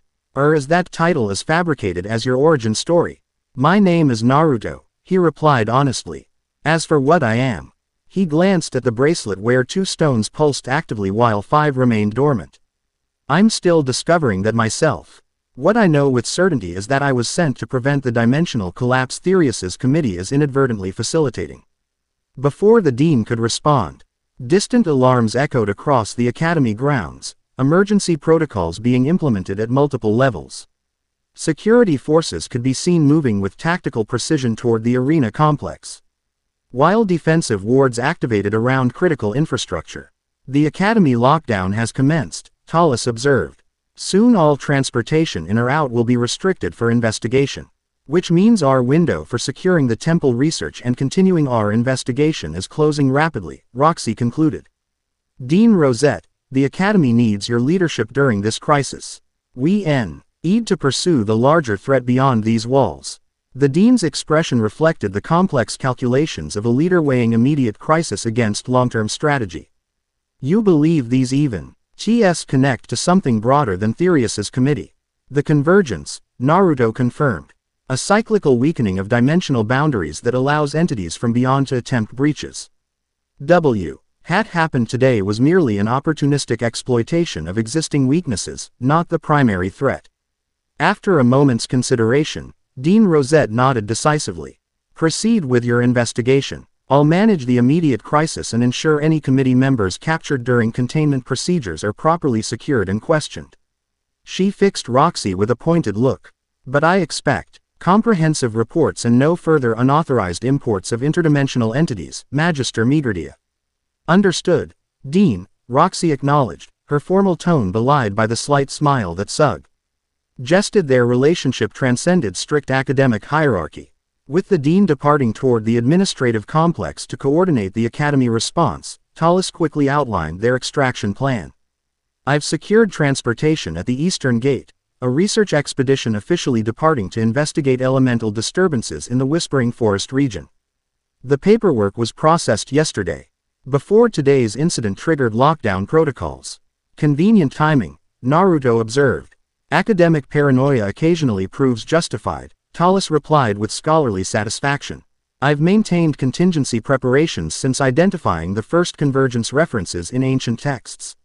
Some of us remember that interdimensional research has proven catastrophic before." They moved quickly through the gardens, avoiding main pathways where security personnel were implementing movement restrictions. Roxy led them through service corridors and lesser-known passages that reflected her years navigating Academy politics and research competition. "The Whispering Forest is 3 days' journey eastward," she explained as they approached the Eastern Gate. "Remote enough to provide security, yet significant in ways that connect to our research. The region has experienced unusual elemental phenomena recently, spirits behaving erratically, natural forces manifesting in unpredictable patterns. Potential signs of dimensional boundary stress," Naruto surmised, connecting this to fragments of his recovered memory. "The 7 aspects correspond to fundamental forces. When boundaries weaken, these forces often manifest disruption first." At the Eastern Gate, they found the promised transportation, a sturdy wagon bearing Academy research insignia, loaded with expedition supplies and pulled by 2 remarkable creatures that resembled horses but with scaled hides and 6 legs each. A driver in Academy service livery waited patiently, apparently unaware of the crisis unfolding elsewhere on the grounds. "Authorized expedition departure," Talus announced, presenting documentation to the gate guards, who reviewed it with professional thoroughness before comparing it to their dispatch records. "Confirmed, Professor Talus," the senior guard acknowledged. "Though general departure authorization may be rescinded soon, there's some situation developing at the Eastern Arena. Nothing that should delay legitimate research, Talus replied smoothly. The elemental disturbances we're investigating are time-sensitive. The guard nodded, signaling for the gate to be opened. Safe journey, Professor. Standard communication protocols apply. Daily updates via transfer crystal to the expedition office. As they passed through the gate and the academy walls fell behind them, Roxy released a tense breath.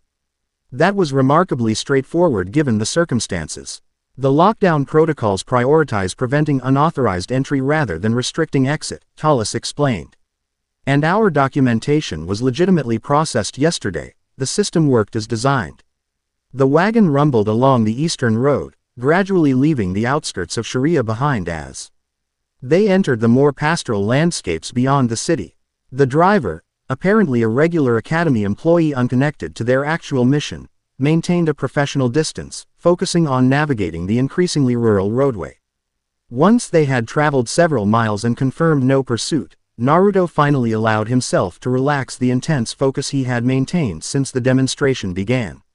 The blue and purple stones dimmed slightly, though they continued to pulse with steady rhythm. "Are you all right?" Roxy asked quietly, noting his momentary exhaustion. Maintaining that level of manifestation must have required considerable energy. The active aspects are still adapting to this realm's limitations, Naruto acknowledged. Each manifestation becomes more efficient as the connection strengthens. But the initial exertions are taxing. Talus leaned forward with scholarly interest. The ancient texts describe this adaptation process, the descent protocol, whereby higher entities gradually acclimate to material realm constraints. The 7 stones serve as both limiters and interfaces, preventing your true nature from disrupting local reality while allowing controlled manifestation. That aligns with my fragmented memories, Naruto confirmed. Though the specific purpose behind my descent remains unclear beyond preventing the convergence. Which brings us to our immediate objectives, Roxy interjected. Practical as always. The Whispering Forest represents more than convenient distance from the academy. The elemental disturbances reported there may connect directly to your mission. As they traveled eastward through the afternoon, Talus shared his extensive knowledge of the region they were approaching. The Whispering Forest marked the boundary between civilized Federation territories and the wilder lands beyond, a transitional ecosystem where conventional natural laws sometimes yielded to more primal magical influences. The forest has historical significance in convergence mythology, he explained, referencing notes from his seemingly bottomless collection of research materials. Ancient texts describe it as a resonance point, where elemental forces naturally concentrate during boundary fluctuation periods, making it particularly vulnerable to disruption when dimensional stability weakens, Roxy added. The disturbances reported by Al communities described elemental spirits behaving erratically, becoming aggressive or manifesting physical effects beyond their normal parameters. Naruto absorbed this information, correlating it with his gradually expanding awareness of this world's metaphysical structure. The awakened aspects of cosmos and psyche provided perspective beyond conventional physical and mental limitations, allowing him to perceive patterns in what others might see as unrelated phenomena. The elemental disruptions, the temple breach, Therius's committee, they're all symptoms of the same underlying process, he observed. The convergence creates weakened points in the dimensional fabric, which entities beyond the boundary then exploit through various means. Including human collaborators, Roxy noted grimly. Willing or unwitting, Talus qualified. The committee members may genuinely believe they're ensuring survival through cooperation rather than resistance. Fear makes effective leverage, Naruto acknowledged. Especially when wielded by entities that can perceive and manipulate consciousness directly. As evening approached, they made camp at a designated waystation along the forest road. A simple but well-maintained structure that served academy research expeditions and official travelers. The driver tended to the scaled horses while they established their cover as legitimate researchers investigating elemental anomalies. Once privacy was assured, they spread their combined research materials across a sturdy table, organizing information into categories, historical references to convergence cycles, documented elemental disruptions, translations of temple inscriptions, and Naruto's recovered memory fragments. The patterns are becoming clearer, Roxy observed, identifying or relations between historical events and current phenomena.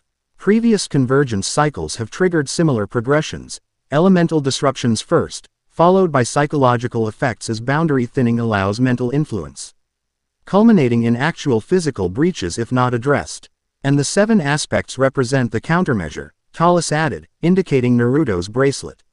Each tone corresponding to a fundamental force that maintains dimensional integrity when properly balanced. Naruto studied the dormant stones thoughtfully. The blue activated first, cosmos, space-time manipulation. Then purple, psyche, mental and consciousness effects. The progression seems to follow the natural sequence of boundary degradation, suggesting the green stone, stoichio, elemental force, might awaken next in response to the disturbances we're investigating, Roxy concluded. Assuming the awakening follows the threat progression rather than a predetermined sequence, Talus cautioned. The texts are ambiguous regarding activation protocols. As night fell fully, they established a rotation for rest and research continuation, with Naruto taking the first watch due to his reduced need for conventional sleep. While Roxy and Talus retired to their respective chambers, he maintained vigilant awareness of their surroundings, periodically extending his enhanced perception to detect any unusual activity. Near midnight, as clouds obscured the moon and deepened the surrounding darkness, Naruto sensed a distinctive energy pattern approaching from the east, not threatening, but purposeful. Moving with delicate precision through the forest that began just beyond the waystation boundaries. Rising silently, he moved outside to better assess the approaching presence. What he CTED was unlike anything he had encountered in this world thus far, a consciousness intimately connected to natural forces, particularly air currents and wind patterns, yet distinctly humanoid rather than elemental. The figure emerged from the forest edge, a slender young woman with pale green hair that seemed to float slightly as if perpetually caressed by gentle breezes. Her clothing consisted of layered fabrics in various shades of green and white, designed for both protection and freedom of movement. Most striking were her eyes, a deep emerald that seemed to capture and reflect ambient light with unusual intensity. She moved with extraordinary grace, each step placed with perfect awareness of her surroundings. Upon noticing Naruto, she paused, her head tilting slightly as if listening to something beyond conventional sound.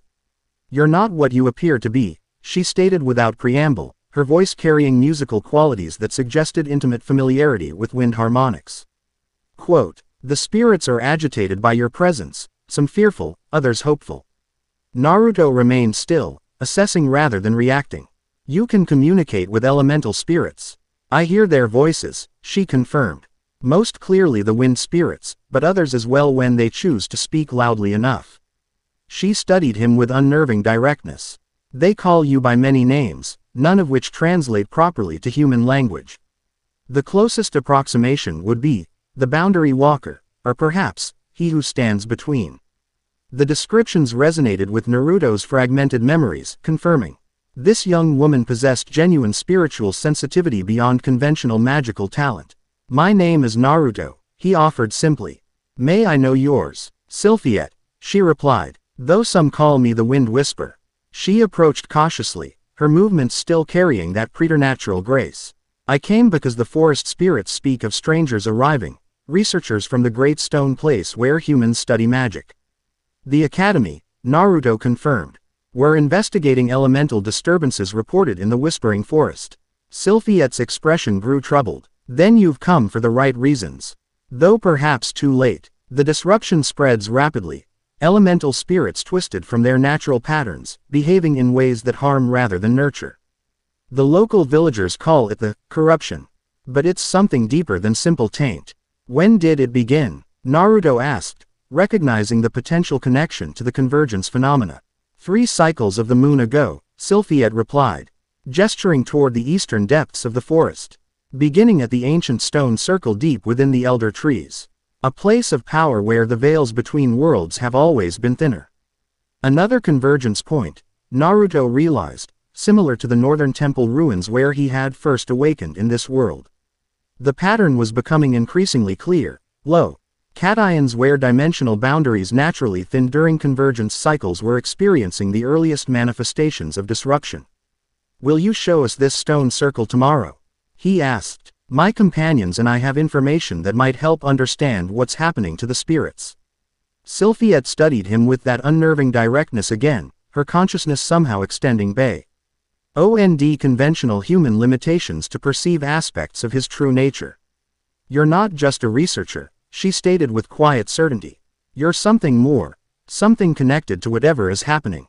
It wasn't an accusation but a simple recognition of truth. The wind spirits whisper that you carry fragments of power that once belonged to greater forces. Rather than deny what she clearly perceived, Naruto extended his right arm, revealing the bracelet with its 7 stones, 2 active, 5 dormant. I'm still discovering exactly what I am and why I'm here, he acknowledged. But, I know I was sent to address the dimensional weakening that's affecting the elemental spirits and more. Sylphiette approached closer, studying the bracelet with evident fascination. When she spoke again, her voice carried formal resonance, as if reciting something remembered rather than creating new thoughts. When the 7 stars align beyond the veil, the guardian shall walk between, carrying fragments of creation's light to restore what was sundered. She looked up, meeting his gaze directly. My grandmother taught me that prophecy when I was very young. I never understood its meaning until this moment. The recitation triggered another memory fragment in Naruto's consciousness.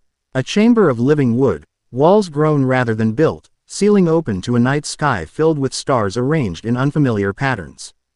Before him stood 7 figures representing the primal elemental nations, beings of pure elemental essence who had transcended their component nature to achieve sentient sovereignty.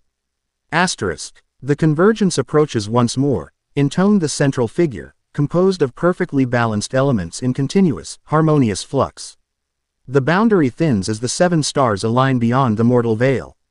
Asterisk. And as before, entities of the between will attempt exploitation, added another, formed primarily of air currents that occasionally solidified into more distinct features. They hunger for what exists within ordered reality, yet cannot create such order themselves. Asterisk. Which is why I propose direct intervention, his own voice responded. A guardian walking between, carrying the 7 aspects in fragmentary form until the danger passes. Asterisk. The elemental nations will recognize and support this intervention, the central figure affirmed. Our spirits will respond to the Stoichio aspect when properly awakened. Asterisk. The memory dissolved, leaving Naruto momentarily disoriented as he refocused on Sylphiette's expectant expression. Your grandmother's prophecy connects to my purpose here, he confirmed. The elemental disruptions, the spiritual corruption, they're symptoms of a larger cosmic process that threatens multiple worlds, not just this one. Sylphiette nodded as if this merely confirmed what she had already intuited. Then I will help you. The forest is my home, the spirits my oldest friends. If your quest might save them from corruption, I offer whatever assistance I can provide. Her straightforward acceptance and offer of aid reflected a spiritual pragmatism that contrasted with the academic complexities of the academy. Before Naruto could respond, the waystation door opened to reveal Roxy, apparently awakened by their conversation. Naruto, is everything all right? She asked, stepping outside before noticing Sylphiette. Oh, I didn't realize we had a visitor. This is Sylphiette, Naruto introduced. She has direct connection to the elemental spirits affected by the disruptions we're investigating. She's offered to guide us to the source point deep in the forest. Roxy assessed the green-haired young woman with professional interest. You communicate with elemental spirits. Are you formally trained in spirit magic or naturally attuned?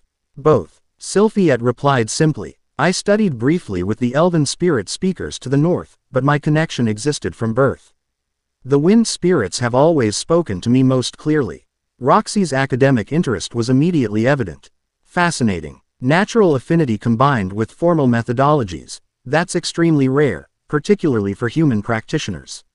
I'm only half human, Sylphiette clarified. My father was human, but my mother came from the forest tribes, descendants of wind spirits who chose physical form generations ago. This explanation contextualized her unusual appearance and abilities. Though Naruto sensed there was more to her heritage than this simple explanation conveyed. Her perception of his true nature suggested capabilities beyond typical mixed ancestry. Your guidance would be invaluable, Roxy acknowledged, adapting quickly to the unexpected ally. We've been researching the elemental disruptions, but first-hand knowledge of the FFECTED spirits would provide critical context. As the two women began discussing technical aspects of spirit communication and elemental behavior patterns, Naruto noticed an interesting dynamic forming immediately: Roxy's analytical, research-oriented approach contrasting with Sylphiette's more intuitive, spiritually grounded perspective. Despite these differences, they found immediate common ground in their shared concern for the disrupted spirits. Professor Tallis emerged shortly after, awakened by the ongoing conversation. Upon being introduced to Sylphiette and learning of her connection to the forest spirits, he immediately began referencing his extensive notes on elemental prophecies and convergence mythology. The Wind tribes carry oral traditions dating back before the calamity, he explained excitedly. References to cosmic cycles and boundary protections that align perfectly with the temple inscriptions we've been translating. By unspoken consensus, they moved back inside the waystation, gathering around the research table where Tallis eagerly displayed relevant materials. Sylphiette studied the ancient symbols with evident recognition, occasionally providing alternative interpretations based on her tribe's oral traditions. Our elders speak of these markers, she noted, indicating specific configurations in the temple rubbings. They call them the breath patterns of creation, designs that reflect how fundamental forces flow between realms. Her interpretations provided new perspectives that complemented the academic translations, sometimes resolving ambiguities that had confounded conventional linguistic approaches. As dawn approached, they had established a comprehensive correlation between the academic research and spiritual traditions, creating a more complete understanding of the convergence process. The stone circle Sylphiette mentioned appears to be another monitoring site similar to the Northern Temple, Roxy summarized. Constructed at natural thin points in the dimensional boundary to track fluctuations during convergence cycles. And now serving as entry points for corrupting influences from beyond, Tallis added grimly. The elemental spirits being affected first due to their natural sensitivity to dimensional energies. Sylphiette nodded in agreement. The corruption begins subtly, spirits becoming disoriented, then aggressive, finally transforming into something that retains their elemental nature but serves foreign purpose. Conversion rather than destruction, Naruto observed. Consistent with the entity's apparent methodology, they don't annihilate. They repurpose. As morning light filtered through the waystation windows, they finalized plans to investigate the stone circle under Sylphiette's guidance. The wagon driver was instructed to remain at the waystation with their official supplies, maintaining the appearance of a standard academy research expedition establishing a base camp. Traveling into the forest depths would require more specialized approaches. Sylphiette led them along hidden paths known primarily to the forest's indigenous inhabitants, moving with an efficiency that belied the apparently trackless wilderness. Roxy adapted quickly to the challenging terrain, her petite stature belying considerable stamina developed through field research expeditions. Professor Tallis struggled somewhat with the pace, though his enthusiasm for the investigation overcame physical limitations. Naruto maintained vigilant awareness throughout their journey, his enhanced senses detecting subtle shifts in the forest's energetic patterns as they progressed eastward. The natural harmony that characterized healthy wilderness gradually gave way to discordant elements, plants growing in unnatural configurations, small animals behaving erratically, and most notably, elemental manifestations that seemed fundamentally wrong. Water flowing upward, Roxy noted as they passed a stream that defied gravity in twisted patterns.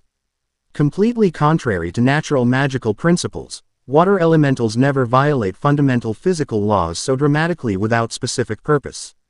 The earth spirits grow silent as we approach, Sylphiette added, her expression reflecting deep concern. Even those not yet corrupted retreat from communication, as if afraid their voices might draw attention. By midday, they reached a transitional zone where the forest's character changed dramatically. Ancient trees gave way to twisted variants of the same species, still alive but growing in painful-looking configurations. Branches bent at impossible angles, roots exposed and writhing slowly like searching tendrils. The corruption's physical manifestation, Sylphiette explained softly. The vegetation reflects the spiritual distortion affecting the elemental forces that guide natural growth. The disturbing landscape created a pervasive sense of wrongness that affected even Professor Tallis's academic enthusiasm. Reminiscent of descriptions from post-calamity texts, he observed grimly. Accounts describe similar environmental transformations preceding major dimensional breaches. As they continued cautiously through the corrupted zone, Naruto became increasingly aware of the green stone on his bracelet, still dormant, but resonating subtly with the elemental disturbances surrounding them.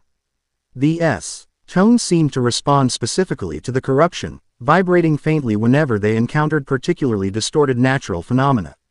The Stoichio aspect is reacting to the elemental disruption, he noted, showing Roxy the stone's behavior. Not awakening yet, but definitely responding. The ancient texts suggest each aspect activates when directly confronting its corresponding threat, she replied thoughtfully. If this corruption specifically targets elemental forces, encountering its source might trigger awakening. By late afternoon, they approached their destination, a clearing. Amid the twisted forest where ancient stone monoliths arranged in a perfect circle surrounded a central altar. Unlike the northern temple with its elaborate inscriptions, these stones were more prim. Rough-hewn pillars marked with elemental symbols so ancient they predated formal magical notation. Most concerning was the visible corruption centered on the altar, a swirling vortex of elemental energies that had been twisted into unnatural configurations. Earth, air, fire, and water components spiraled together in combinations that violated natural harmony, creating hybrid manifestations that seemed physically painful to observe. The heart of the corruption, Sylphiette whispered, her natural connection to elemental forces making her physically uncomfortable in proximity to such distortion. Something is systematically transforming the elemental spirits, breaking their natural patterns and reforming them for alien purpose. As they observed from the forest edge, the corrupted NTAL vortex periodically released smaller manifestations, hybrid entities that combined elemental components in ways that should have been impossible or self-destructive. These entities moved with disturbing purpose into the surrounding forest, presumably to spread the corruption further. It's a conversion mechanism, Roxy assessed, her academic knowledge providing framework for the spiritual phenomena. Using the stone circle's natural dimensional thinness to introduce corrupting energies that gradually transform elemental forces. But to what end? Tallis wondered, documenting the phenomena with rapid note-taking. Elemental spirits are powerful but fundamentally tied to natural law. Why target them specifically rather than more complex consciousness? Foundation manipulation, Naruto answered. Fragments of understanding surfacing from his recovering memories. Elemental forces form the substrate of material reality in this realm. By corrupting them first, the entities establish control over fundamental building blocks before targeting more complex structures. As they discussed potential approaches to the corrupted site, the vortex suddenly intensified, pulsing with malevolent energy that spread outward in concentric rings. Naruto sensed immediate danger, moving instinctively to establish a protective barrier using his awakened aspects. Something's coming through, he warned. The blue and purple stones blazing as he created layered defenses around their position. The vortex contracted violently before expanding in a burst of corrupted elemental energy. From within emerged a figure that defied conventional description, humanoid in basic configuration but composed entirely of corrupted elemental components in constant, painful-looking flux. Its core appeared to be crystalline, similar to the Void Lord Naruto had encountered at the Northern Temple, but surrounded by enslaved elemental forces that served as both armor and weapons. An elemental subjugator, Sylphiette whispered in horror. The legends speak of them, entities that bind and corrupt elemental spirits to serve as extensions of their will. The creature surveyed its surroundings with senses that transcended conventional perception, its attention immediately focusing on their concealed position. With a gesture that violated natural physical law, it commanded the corrupted elements around to surge forward in a wave of destructive force. Scatter, Naruto ordered, maintaining his protective barrier while creating an opportunity for the others to reach better positions. Roxy immediately engaged her water magic, creating defensive formations that countered the corrupted fire and earth components of the attack. Sylphiette moved with preternatural grace, her connection to wind spirit allowing her to enhance her physical capabilities beyond normal human limitations. Professor Tallis, lacking combat capabilities, retreated to a protected position where he could continue documenting the encounter. The elemental subjugator focused its attention on Naruto, apparently recognizing something about his nature that warranted primary attention. It gestured again, this time creating elemental constructs that resembled distorted animals, wolves formed from corrupted earth and fire, birds composed of twisted air and water, and directed them to attack from multiple angles. Naruto engaged his awakened aspects, using cosmos to manipulate spatial relationships and psyche to disrupt the subjugator's control over its constructs. The blue and purple stones blazed continuously as he countered multiple attack vectors while analyzing the creature's fundamental nature. It's not fully materialized, he called to Roxy, who was systematically countering elemental attacks with precisely calibrated water magic. Its core remains partially beyond the dimensional boundary, anchored through the corrupted vortex. Meaning we can't destroy it directly, she concluded, redirecting a stream of corrupted fire back toward its source. We need to disrupt its anchor point. Sylphiette had engaged with several elemental constructs, her intimate understanding of natural forces allowing her to partially counter their corrupted nature. The stone circle's configuration has been altered, she reported between defensive maneuvers. The original harmonizing patterns have been inverted to facilitate corruption rather than stability. Quote, this observation provided critical insight. The stone circle, originally designed to monitor dimensional boundaries, had been reconfigured to actively weaken them instead. The alteration explained how the corruption had established such a strong foothold in what should have been a protected location. As the battle intensified, Naruto found himself singly drawn to the central altar where the corruption vortex originated. The green stone on his bracelet vibrated more urgently as he approached, resonating with the elemental forces being manipulated. The subjugator recognized his intent immediately, directing the majority of its constructs to intercept him while intensifying the corrupted vortex. The resulting elemental storm created chaotic conditions throughout the clearing. Tornado-like wind formations carrying burning debris, liquefied earth forming into projectiles, water transmuting into caustic variants that corroded whatever they touched. Cover me, Naruto called to Roxy and Sylphiette. I need to reach the central altar. Both women immediately adjusted their strategies, creating coordinated defense that cleared a path through the elemental chaos. Roxy's water magic formed protective barriers against the most destructive effects, while Sylphiette communicated with whatever uncorrupted wind spirits remained in the vicinity, persuading them to counter their corrupted counterparts. Fighting through successive waves of elemental constructs, Naruto approached the central altar where the corruption vortex spun with increasing velocity.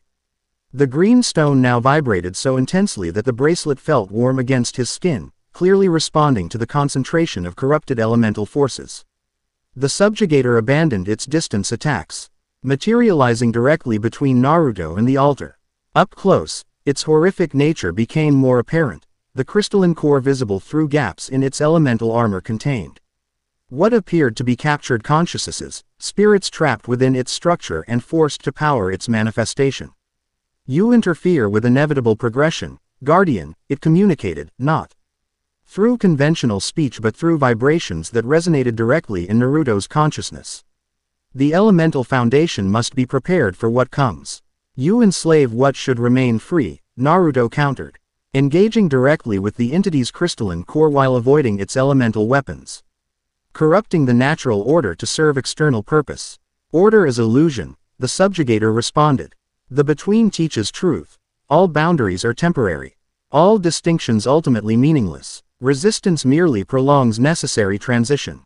As they battled at the vortex's edge, Naruto recognized the entity employed similar philosophical justifications to those Thereus had expressed, portraying dimensional collapse as inevitable progression rather than catastrophic destruction.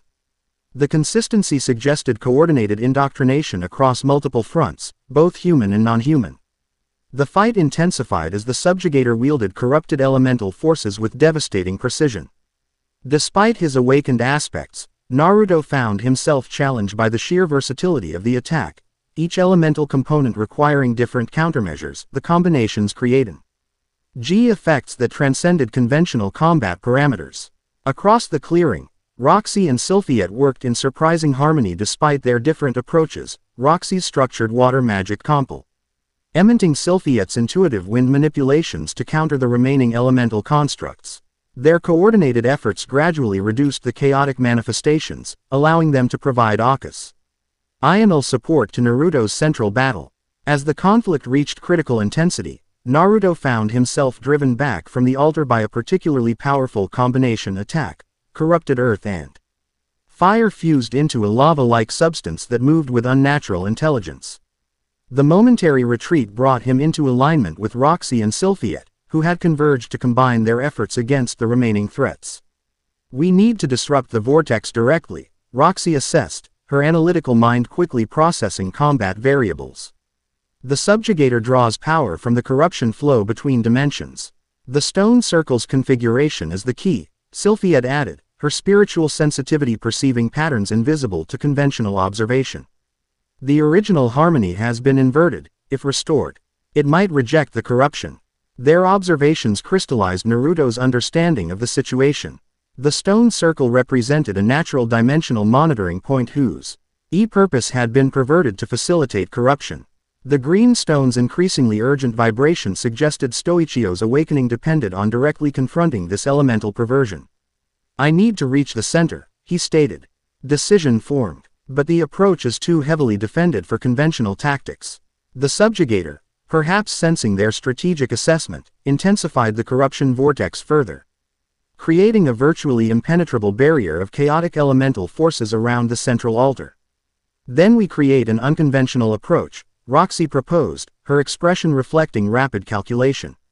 My water magic can temporarily clear a very narrow corridor through the elemental chaos. Sylphiette's wind manipulation can accelerate your movement through that corridor before it collapses. A combination technique, Naruto recognized, appreciating the elegant solution. We'll only get one attempt, Sylphiette cautioned. And maintaining the corridor will leave us vulnerable to counterattack. I'll handle defense, came Professor Tallis's unexpected contribution. From his observation position, the elderly academic had assembled various components from his research materials. Conventional combat magic isn't my specialty, but I can establish temporary warding barriers using these inscription components. Their plan formulated with remarkable efficiency, each contributing their unique capabilities to create a coordinated strategy. Tallis began establishing protective wards around their position, using inscription components to create barriers specifically designed to repel corrupted elemental forces. With defensive preparations in place, Roxy and Sylphiette moved to coordinated positions, establishing the fundamental connection necessary for their combination technique. Roxy's water magic gathered in concentrated form, while Sylphiette communicated with the remaining uncorrupted wind spirits, aligning their influences with her own capabilities. On my signal, Naruto instructed, gathering his energy for the decisive approach. The subjugator, sensing their preparations, launched a preemptive assault, directing all available corrupted foe RCES in a simultaneous attack pattern designed to overwhelm their position before their strategy could be implemented. Now, Naruto called, triggering their coordinated action. Roxy's water magic urged forward with extraordinary precision, creating a narrow corridor through the chaotic elemental barrier surrounding the altar. Simultaneously, Sylphiette's wind manipulation created an acceleration effect, generating a slipstream that would propel Naruto through the temporary opening with superhuman velocity.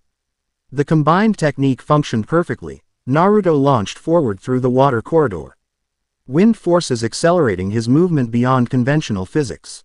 The subjugator attempted to collapse the corridor, but Roxy's precise control maintained the opening just long enough for Naruto to penetrate the elemental barrier and reach the central altar. Upon reaching the corruption vortex's core, Naruto immediately understood its fundamental nature.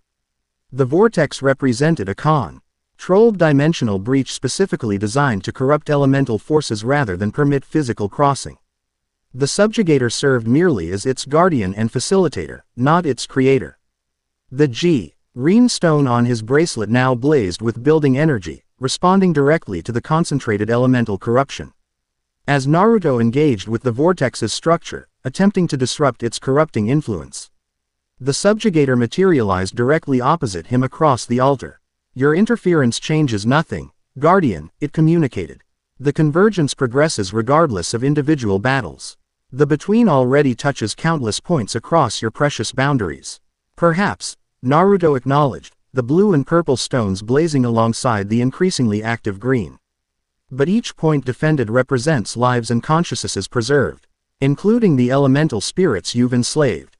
As he spoke, Naruto extended his awareness into the vortex itself, using his awakened aspects to analyze its fundamental structure. What he discovered confirmed their earlier assessment. The stone circle's original harmonizing configuration had been systematically inverted, transforming a monitoring system into a corruption facilitator. The subjugator launched a direct assault, elemental weapons targeting Naruto from multiple angles simultaneously. He defended with practiced efficiency, but maintaining position at the vortex core while countering continuous attacks stretched even his enhanced capabilities to their limits. Across the clearing, Roxy and Sylphiette face their own challenges as elemental constructs renewed their assault, forcing Talus to continuously reconfigure his protective wards to address evolving threats. Despite their individual capabilities, the coordinated corruption gradually gained advantage through sheer relentless pressure. At the critical moment, when conventional tactics approached failure thresholds, Naruto made a calculated decision. Rather than continuing to counter the subjugator's attacks directly, he focused entirely on the stone circle's configuration, specifically, on restoring its original harmonizing pattern. The green stone blazed with increasing intensity as he directed his energy toward elemental reharmonization rather than combat. The subjugator, recognizing the strategic shift, intensified its assault to prevent the reconfiguration. But Naruto maintained absolute focus on the fundamental patterns underlying the corruption. As his awareness engaged directly with the elemental forces being corrupted, green stone finally activated fully, Stoichio awakening in response to the direct confrontation with elemental corruption. Power surged through Naruto as his consciousness expanded to encompass elemental understanding that transcended conventional magical theory. Memory flooded his awareness, standing amid the primal elements in their purest form, before matter coalesced into structured reality. The fundamental forces dancing in perfect harmony, each maintaining its distinct nature while participating in the greater whole. His role not to control but to preserve balance, ensuring each element maintained its essential character while contributing to creation's magnificent complexity. Stoichio does not command, instructed a being composed of perfectly harmonized elemental forces. It resonates, harmonizes, preserves the essential nature of each component while facilitating their cooperative existence. Yet the entities of the between would reduce all elements to undifferentiated chaos, his own voice replied. Destroying the very diversity that creates functional reality. Which is why this aspect must descend with you, came the response. When elemental forces face corruption, Stoichio must be present to restore their fundamental harmony. The memory integrated with his expanding awareness as the green stone fully activated. Naruto's consciousness extended beyond conventional limitations to connect directly with the elemental forces throughout the clearing, not commanding but communicating, reminding each corrupted spirit of its true nature and original harmony. The effect rippled outward from the central altar, elemental components beginning to separate from their corrupted configurations, returning to natural patterns that rejected the subjugator's influence. The vortex itself began to destabilize as its fundamental corruption mechanism encountered resistance from the very forces it sought to manipulate. Impossible, the subjugator communicated, its crystalline core pulsing with desperate intensity. The elemental conversion is irreversible once established. Only when unopposed by their true guardian, Naruto countered, the green stone. Now blazing alongside blue and purple as three aspects manifested simultaneously. With perfect clarity of purpose, Naruto directed his awakened Stoichio aspect toward the stone circle's original configuration. The monoliths responded, ancient elemental bindings reactivating as their true purpose reasserted. The corrupted vortex collapsed inward as the circle's harmonizing function overcame the inverted pattern, rejecting the dimensional breach that had facilitated corruption. The subjugator, its power source destabilizing, launched a final desperate assault, concentrating all remaining corrupted forces into a single overwhelming attack. But as the elemental spirits progressively freed themselves from corruption, its capabilities diminished rapidly. Roxy and Sylphiette, recognizing the strategic opportunity, combined their magic in another coordinated technique, water and wind merging to create a purifying tempest that accelerated the elemental restoration process. Freed spirits joined their effort, contributing to a cascading effect that systematically cleansed corruption throughout the clearing. As the subjugator's elemental armor dissolved, its crystalline core became fully XBoreas, revealing the captured consciousness's force to power its manifestation. With precise application of his awakened aspects, Naruto targeted the binding mechanisms while preserving the trapped spirits, systematically dismantling the entity's structure. Your resistance is temporary, Guardian, the subjugator communicated as its form began to dissolve. The convergence comes regardless. The between grows stronger with each cycle. Eventually, all boundaries fall. Then we will restore them, Naruto responded simply. As many times as necessary. With a final surge of purifying energy, the subjugator's crystalline core shattered, releasing the captured spirits while banishing its extra-dimensional components back beyond the boundary. The corrupted vortex collapsed completely as the stone circle's original configuration re-established, its harmonizing function creating a stable barrier against further corruption attempts. As the chaotic energies dissipated, Naruto found himself at the center of a transformed clearing. The ancient stone monoliths now glowed with soft light in their original patterns, elemental spirits cautiously returning to their natural domains as corruption receded. The twisted vegetation surrounding the circle gradually straightened, life forces rebalancing as natural harmony returned. Roxy, Sylphiette, and Professor Tallis approached the central altar, their expressions reflecting varying combinations of relief, fascination, and residual concern. "You did it," Sylphiette whispered, her spiritual sensitivity allowing her to perceive the restorative on occurring throughout the elemental domains. The spirits returned to their natural patterns. "We did it," Naruto corrected, acknowledging their combined contribution. "Your understanding of the stone circle's original configuration was crucial." Roxy studied him with analytical interest, noting the now active green stone pulsing alongside blue and purple. "Stoichio has awakened," she observed. 3 aspects now active, 4 still dormant. The sequence appears to follow the convergence progression, Tallis noted, already documenting the experience with scholarly thoroughness. Elementa. Disruption addressed by Stoichio's awakening, just as spatial breaches triggered cosmos and mental infiltration activated psyche. Naruto nodded in agreement, his expanded awareness now encompassing 3 fundamental aspects of reality simultaneously. The awakening of Stoichio had connected him directly to the elemental forces that formed this world's foundation, not controlling but harmonizing. Perceiving the essential patterns that maintained natural balance. "The corrupted vortex has collapsed," he confirmed, but the subjugator's final communication suggests this was merely one of many similar operations. "The convergence continues to progress. But we now understand their methodology more clearly," Roxy pointed out. "They target foundation systems first, dimensional boundaries, elemental forces, consciousness patterns, systematically preparing realms for integration rather than attempting immediate conquest. A patient strategy spanning multiple convergence cycles," Tallis added grimly. "The texts suggest previous cycles saw similar attempts, gradually refined over thousands of years." As they discussed implications, Sylphiette moved to communicate directly with the returning elemental spirits, her natural affinity allowing conversation beyond conventional perception. After several minutes of this silent communion, she rejoined the group with new information. "The spirits speak of similar corruption sites throughout the region," she reported. "This was merely the first to reach advanced manifestation stage. Others remain in earlier phases, potentially easier to address before subjugators manifest."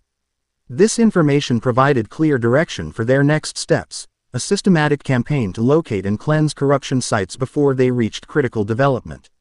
With 3 awakened aspects, Naruto now possessed significantly enhanced capabilities for detecting and countering such threats. As they prepared to depart the restored circle, Sylphiette approached Naruto directly, her expression reflecting deep consideration. "I would continue with you," she stated simply. "My connection to the elemental spirits provides detection capabilities your journey requires, and..." She hesitated briefly. "The spirits suggest our paths are meant to intersect. That I have purpose in your quest beyond this single encounter." Roxy observed this exchange with carefully neutral expression. Though Naruto's awakened psyche aspect detected complex emotions beneath her composed exterior, professional appreciation for Sylphiette's undeniable usefulness combined with personal uncertainty about changing group dynamics. "We would welcome your assistance," Naruto responded, recognizing both the practical value of Sylphiette's abilities and the genuine conviction behind her offer. "The convergence threatens all realms, including the elemental domains you're connected to." Professor Tallis, ever practical despite his academic focus, raised logistical considerations. "Our official expedition has limited parameters. Adding another member requires adjusting both resources and cover story. The forest tribes maintain outposts throughout the region," Sylphiette offered. "I can secure additional supplies and provide guidance through territories beyond academy knowledge." With practical matters addressed, they established a basic strategy for the coming days. Systematically investigating reported elemental disturbances throughout the region while developing deeper understanding of the convergence process. Sylphiette's knowledge of forest paths and elemental communication would complement Roxy's magical expertise and Tallis's historical research, creating a more comprehensive approach to the escalating threats. As they departed the stone circle, now restored to its original protective function, Naruto maintained heightened awareness of their surroundings through his three awakened aspects. The green stone pulsed in harmony with blue and purple, providing distinct perspectives that together created a more complete understanding of the reality they navigated. What he detected, just at the limits of his expanded perception, was concerning: a presence moving parallel to their path, maintaining careful distance while tracking their movements with professional precision. Unlike the subjugator's chaotic energy or the Academy security force's structured magical signatures, this observer projected a distinctive pattern that seemed specifically designed to hunt beings of Naruto's nature. A divine hunter, he realized, the concept surfacing from his recovering memories. Specialized in tracking and potentially neutralizing entities that cross between realms. Rather than alert the others immediately, Naruto maintained casual movement, while extending his awareness toward the distant tracker. What he discovered suggested both immediate concern and potential opportunity. The hunter possessed capabilities beyond normal human limitations, yet operated independently rather than serving the entities beyond the boundary.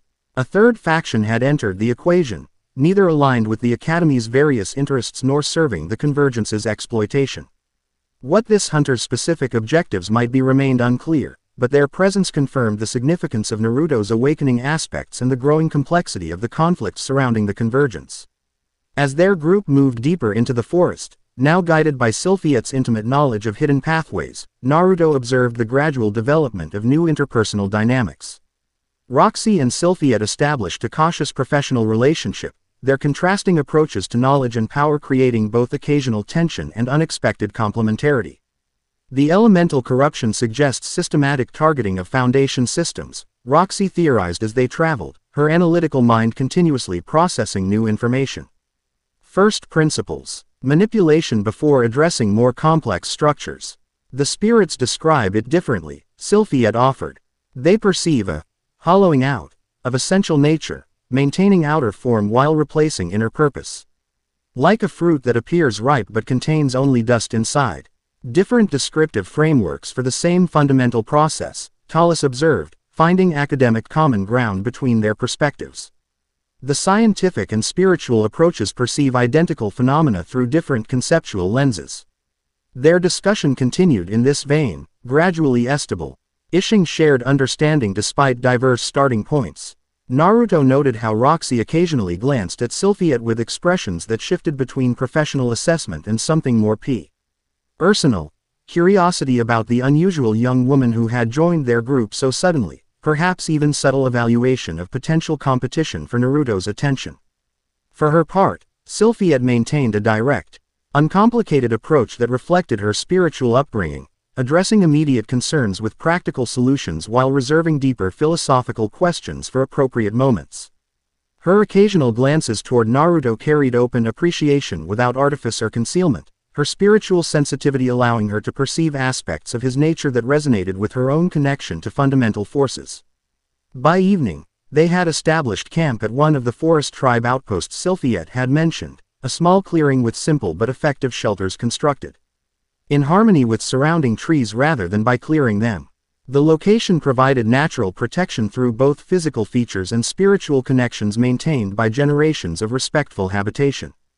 While Talus organized their research materials and Roxy established magical perimeter monitoring, Sylphiette guided Naruto to a small stream nearby where elemental water spirits maintained unusual purity despite the spreading corruption elsewhere in the forest.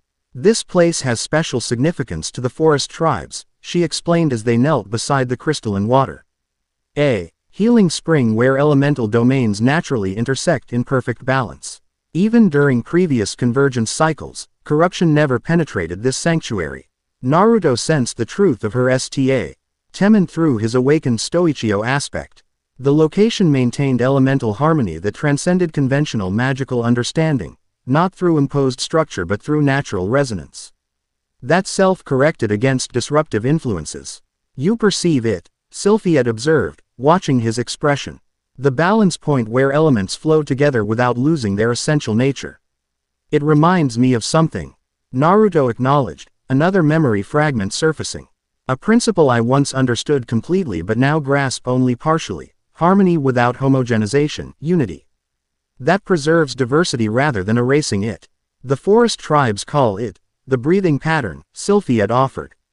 The fundamental rhythm that allows many distinct forces to coexist in creative tension rather than destructive conflict. As she spoke, her hand moved unconsciously toward his bracelet, fingers hesitating just short of touching the glowing stones. These aspects you carry, they're fragments of that pattern, aren't they? Different perspectives that together create complete understanding. Her intuitive grasp of complex cosmological principles surprised Naruto, though perhaps it shouldn't have given her spiritual sensitivity and elemental connection. Yes, he confirmed, each stone represents a fundamental aspect of existence, perspectives that together form complete understanding of reality's structure. Quote, Sylphiette nodded as if this merely confirmed what she had already sensed. The wind spirits whisper that you once held these perspectives simultaneously, without fragmentation. That your descent to our realm required separation to prevent destructive resonance. Again, her spiritual insight provided clarity that academic research approached only through laborious analysis. Before Naruto could respond, movement at the edge of the clearing announced Roxy's arrival. Perimeter monitoring established, she reported professionally, though her gaze took their proximity with subtle assessment. Professor Talus has organized our combined research materials for evening review, particularly correlating today's observations with historical convergence records. As they returned to the main camp together, Naruto noted the careful triangular spacing they naturally adopted, each maintaining comfortable distance while remaining within conversation range. An unconscious physical manifestation of their evolving interpersonal dynamics. The evening passed in productive research and strategy development, their diverse perspectives gradually forming complementary rather than competing approaches to understanding the convergence threat. Talus's historical knowledge provided context, Roxy's magical expertise offered practical applications, and Sylphiette's spiritual connection contributed insights inaccessible through conventional methods. Naruto, with his three awakened aspects providing increasingly integrated awareness, found himself in a natural mediating position, recognizing value in each approach while maintaining focus on their shared objective of countering the convergence exploitation. Throughout the night, he maintained subtle awareness of the distant hunter, who had established position approximately 1 kilometer from their camp, close enough for surveillance but beyond conventional detection range. The hunter's continued observation without direct intervention suggested assessment rather than immediate confrontation, gathering information before determining approach. As the others eventually retired to their respective shelters, Naruto remained awake, meditating beneath the stars as his expanded consciousness processed the day's developments. The awakening of Stoichio had significantly enhanced his connection to this world's fundamental structure, providing deeper understanding of both the convergence threat and his own purpose in addressing it. The three active stones pulsed in harmonic rhythm, Cosmos Provident, G spatial awareness beyond conventional dimensions, Psyche extending consciousness beyond individual limitations, and Stoichio connecting directly to elemental foundations. Together, they created perspective that approached his original nature while remaining safely contained within human limitations.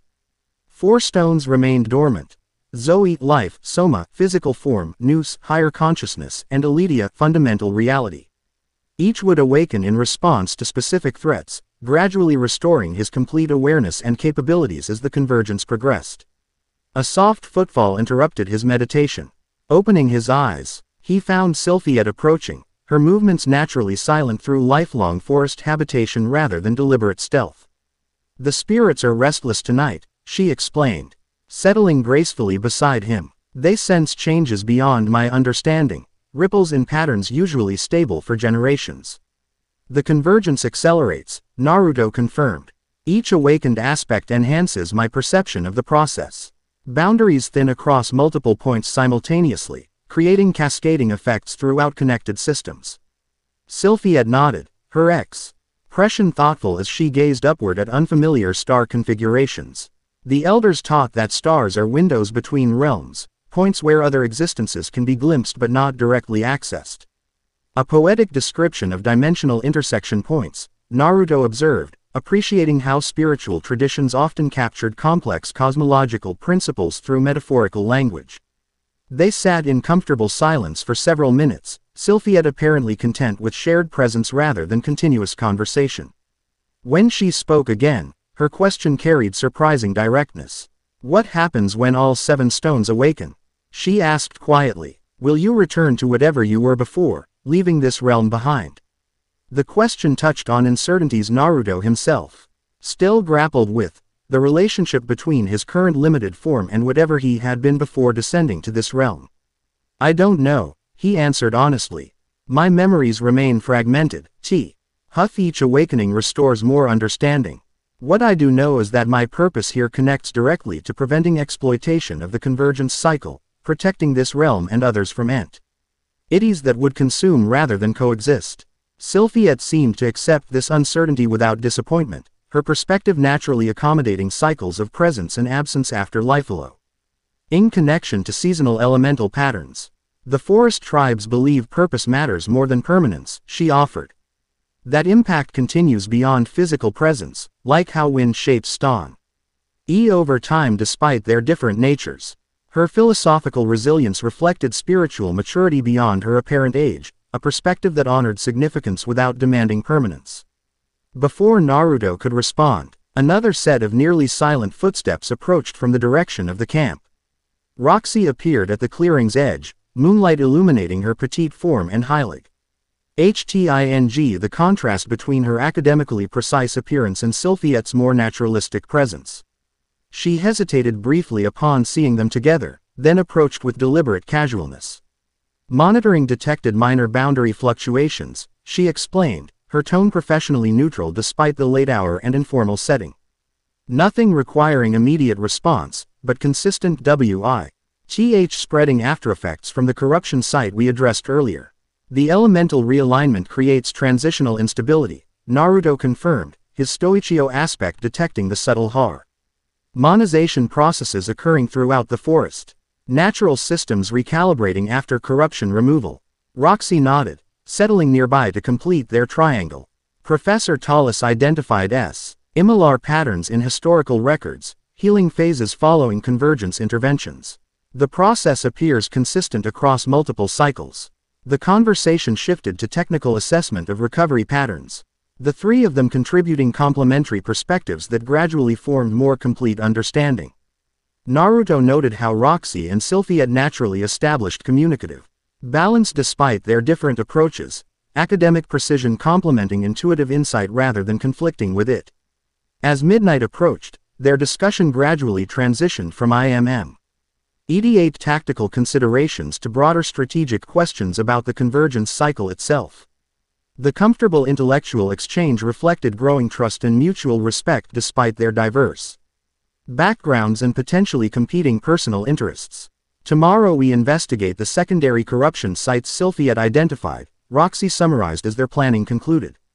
"With 3 awakened aspects, detection and containment should proceed more efficiently than today's confrontation. The forest tribes maintain detailed knowledge of elemental pattern shifts throughout the region," Sylphiette added. I can access their observation networks to identify priority targets. Their cooperation had evolved with remarkable efficiency, initial uncertainty giving way to recognition of complementary capabilities. As they prepared to return to their respective shelters for the remainder of the night, Naruto maintained awareness of the distant hunter, who had not moved from observation position despite the late hour. A confrontation approaches, he sensed. Assessment completed, decision pending. Whether that confrontation would prove hostile or potentially collaborative remained uncertain. But its inevitability seemed clear. Another factor entering an increasingly complex equation: convergence manipulation, academy politics, tribal spiritual traditions, and now specialized hunters operating from unknown motivation. As Roxy and Sylphiette departed toward their shelters, exchanging ideas about water-wind combination techniques that might prove effective against corruption manifestations, Naruto allowed himself momentary appreciation of how quickly they had formed functional partnership despite potential personal complications. The convergence crisis had drawn Toget, her individuals who might otherwise never have connected: the academically brilliant water mage, the spiritually sensitive wind speaker, the historically knowledgeable professor, and whatever Naruto High Mself represented in his current transitional state. Different perspectives approaching the same fundamental reality, each contributing essential insights that together formed more complete understanding than any could achieve independently. The pattern seemed significant, potentially reflecting the very harmony between diverse forces that his awakening aspects sought to preserve against the homogenizing corruption from beyond the boundary. With that thought, Naruto returned to meditative awareness, maintaining vigilance through his expanded perception while allowing his physical form necessary rest. The three active stones pulsed in synchronized rhythm, their glow illuminating the forest night with colors that represented fundamental aspects of the reality they sought to protect. Far across the forest, beyond conventional detection range, the hunter finally moved from observation position, not toward their camp but in a wide circling pattern that suggested preparation rather than immediate approach. Whatever confrontation approached would come under conditions of the hunter's choosing, not through impulsive engagement. And in dimensions beyond conventional perception, entities O.B. served these developments with growing concern, the awakening of three aspects representing significant disruption to their carefully cultivated convergence exploitation. Adjustments to their strategy would be required. Contingencies implemented to address the unexpected guardian presence in a realm they had considered adequately prepared for integration. The cosmic game advanced to its next phase. Pieces moving across boards that existed in multiple dimensions simultaneously. What had begun as isolated incidents, a temple breach, academy infiltration, forest corruption, revealed its true nature. Is coordinated campaign spanning realms and epochs, approaching culmination after thousands of years of patient preparation. Against this vast strategic endeavor stood a small group of diverse individuals led by a being gradually remembering his true nature and purpose, seemingly outmatched in every conventional measure, yet representing precisely the resistance the convergence exploiters had led to anticipate despite their careful preparations. The balance had shifted, outcomes once certain becoming merely probable, probable becoming merely possible, possible becoming genuinely uncertain. Within that uncertainty lay both danger and opportunity, as fundamental forces realigned in response to awakening aspects that embodied their original harmony. Dawn would bring new challenges and revelations as the convergence continued its inexorable progression. But for this moment, balance had been temporarily restored in one small section of a world facing progressive corruption, a localized victory that nevertheless represented significant disruption to a cosmic strategy millennia in development. And perhaps, in that modest achievement, lay the seed of something greater, a pattern of a stance that might eventually restore boundaries the entities beyond had worked so patiently to erode. Chapter 3 End. The End. I hope you enjoyed this episode. Remember to subscribe and like this video. See you in the next video.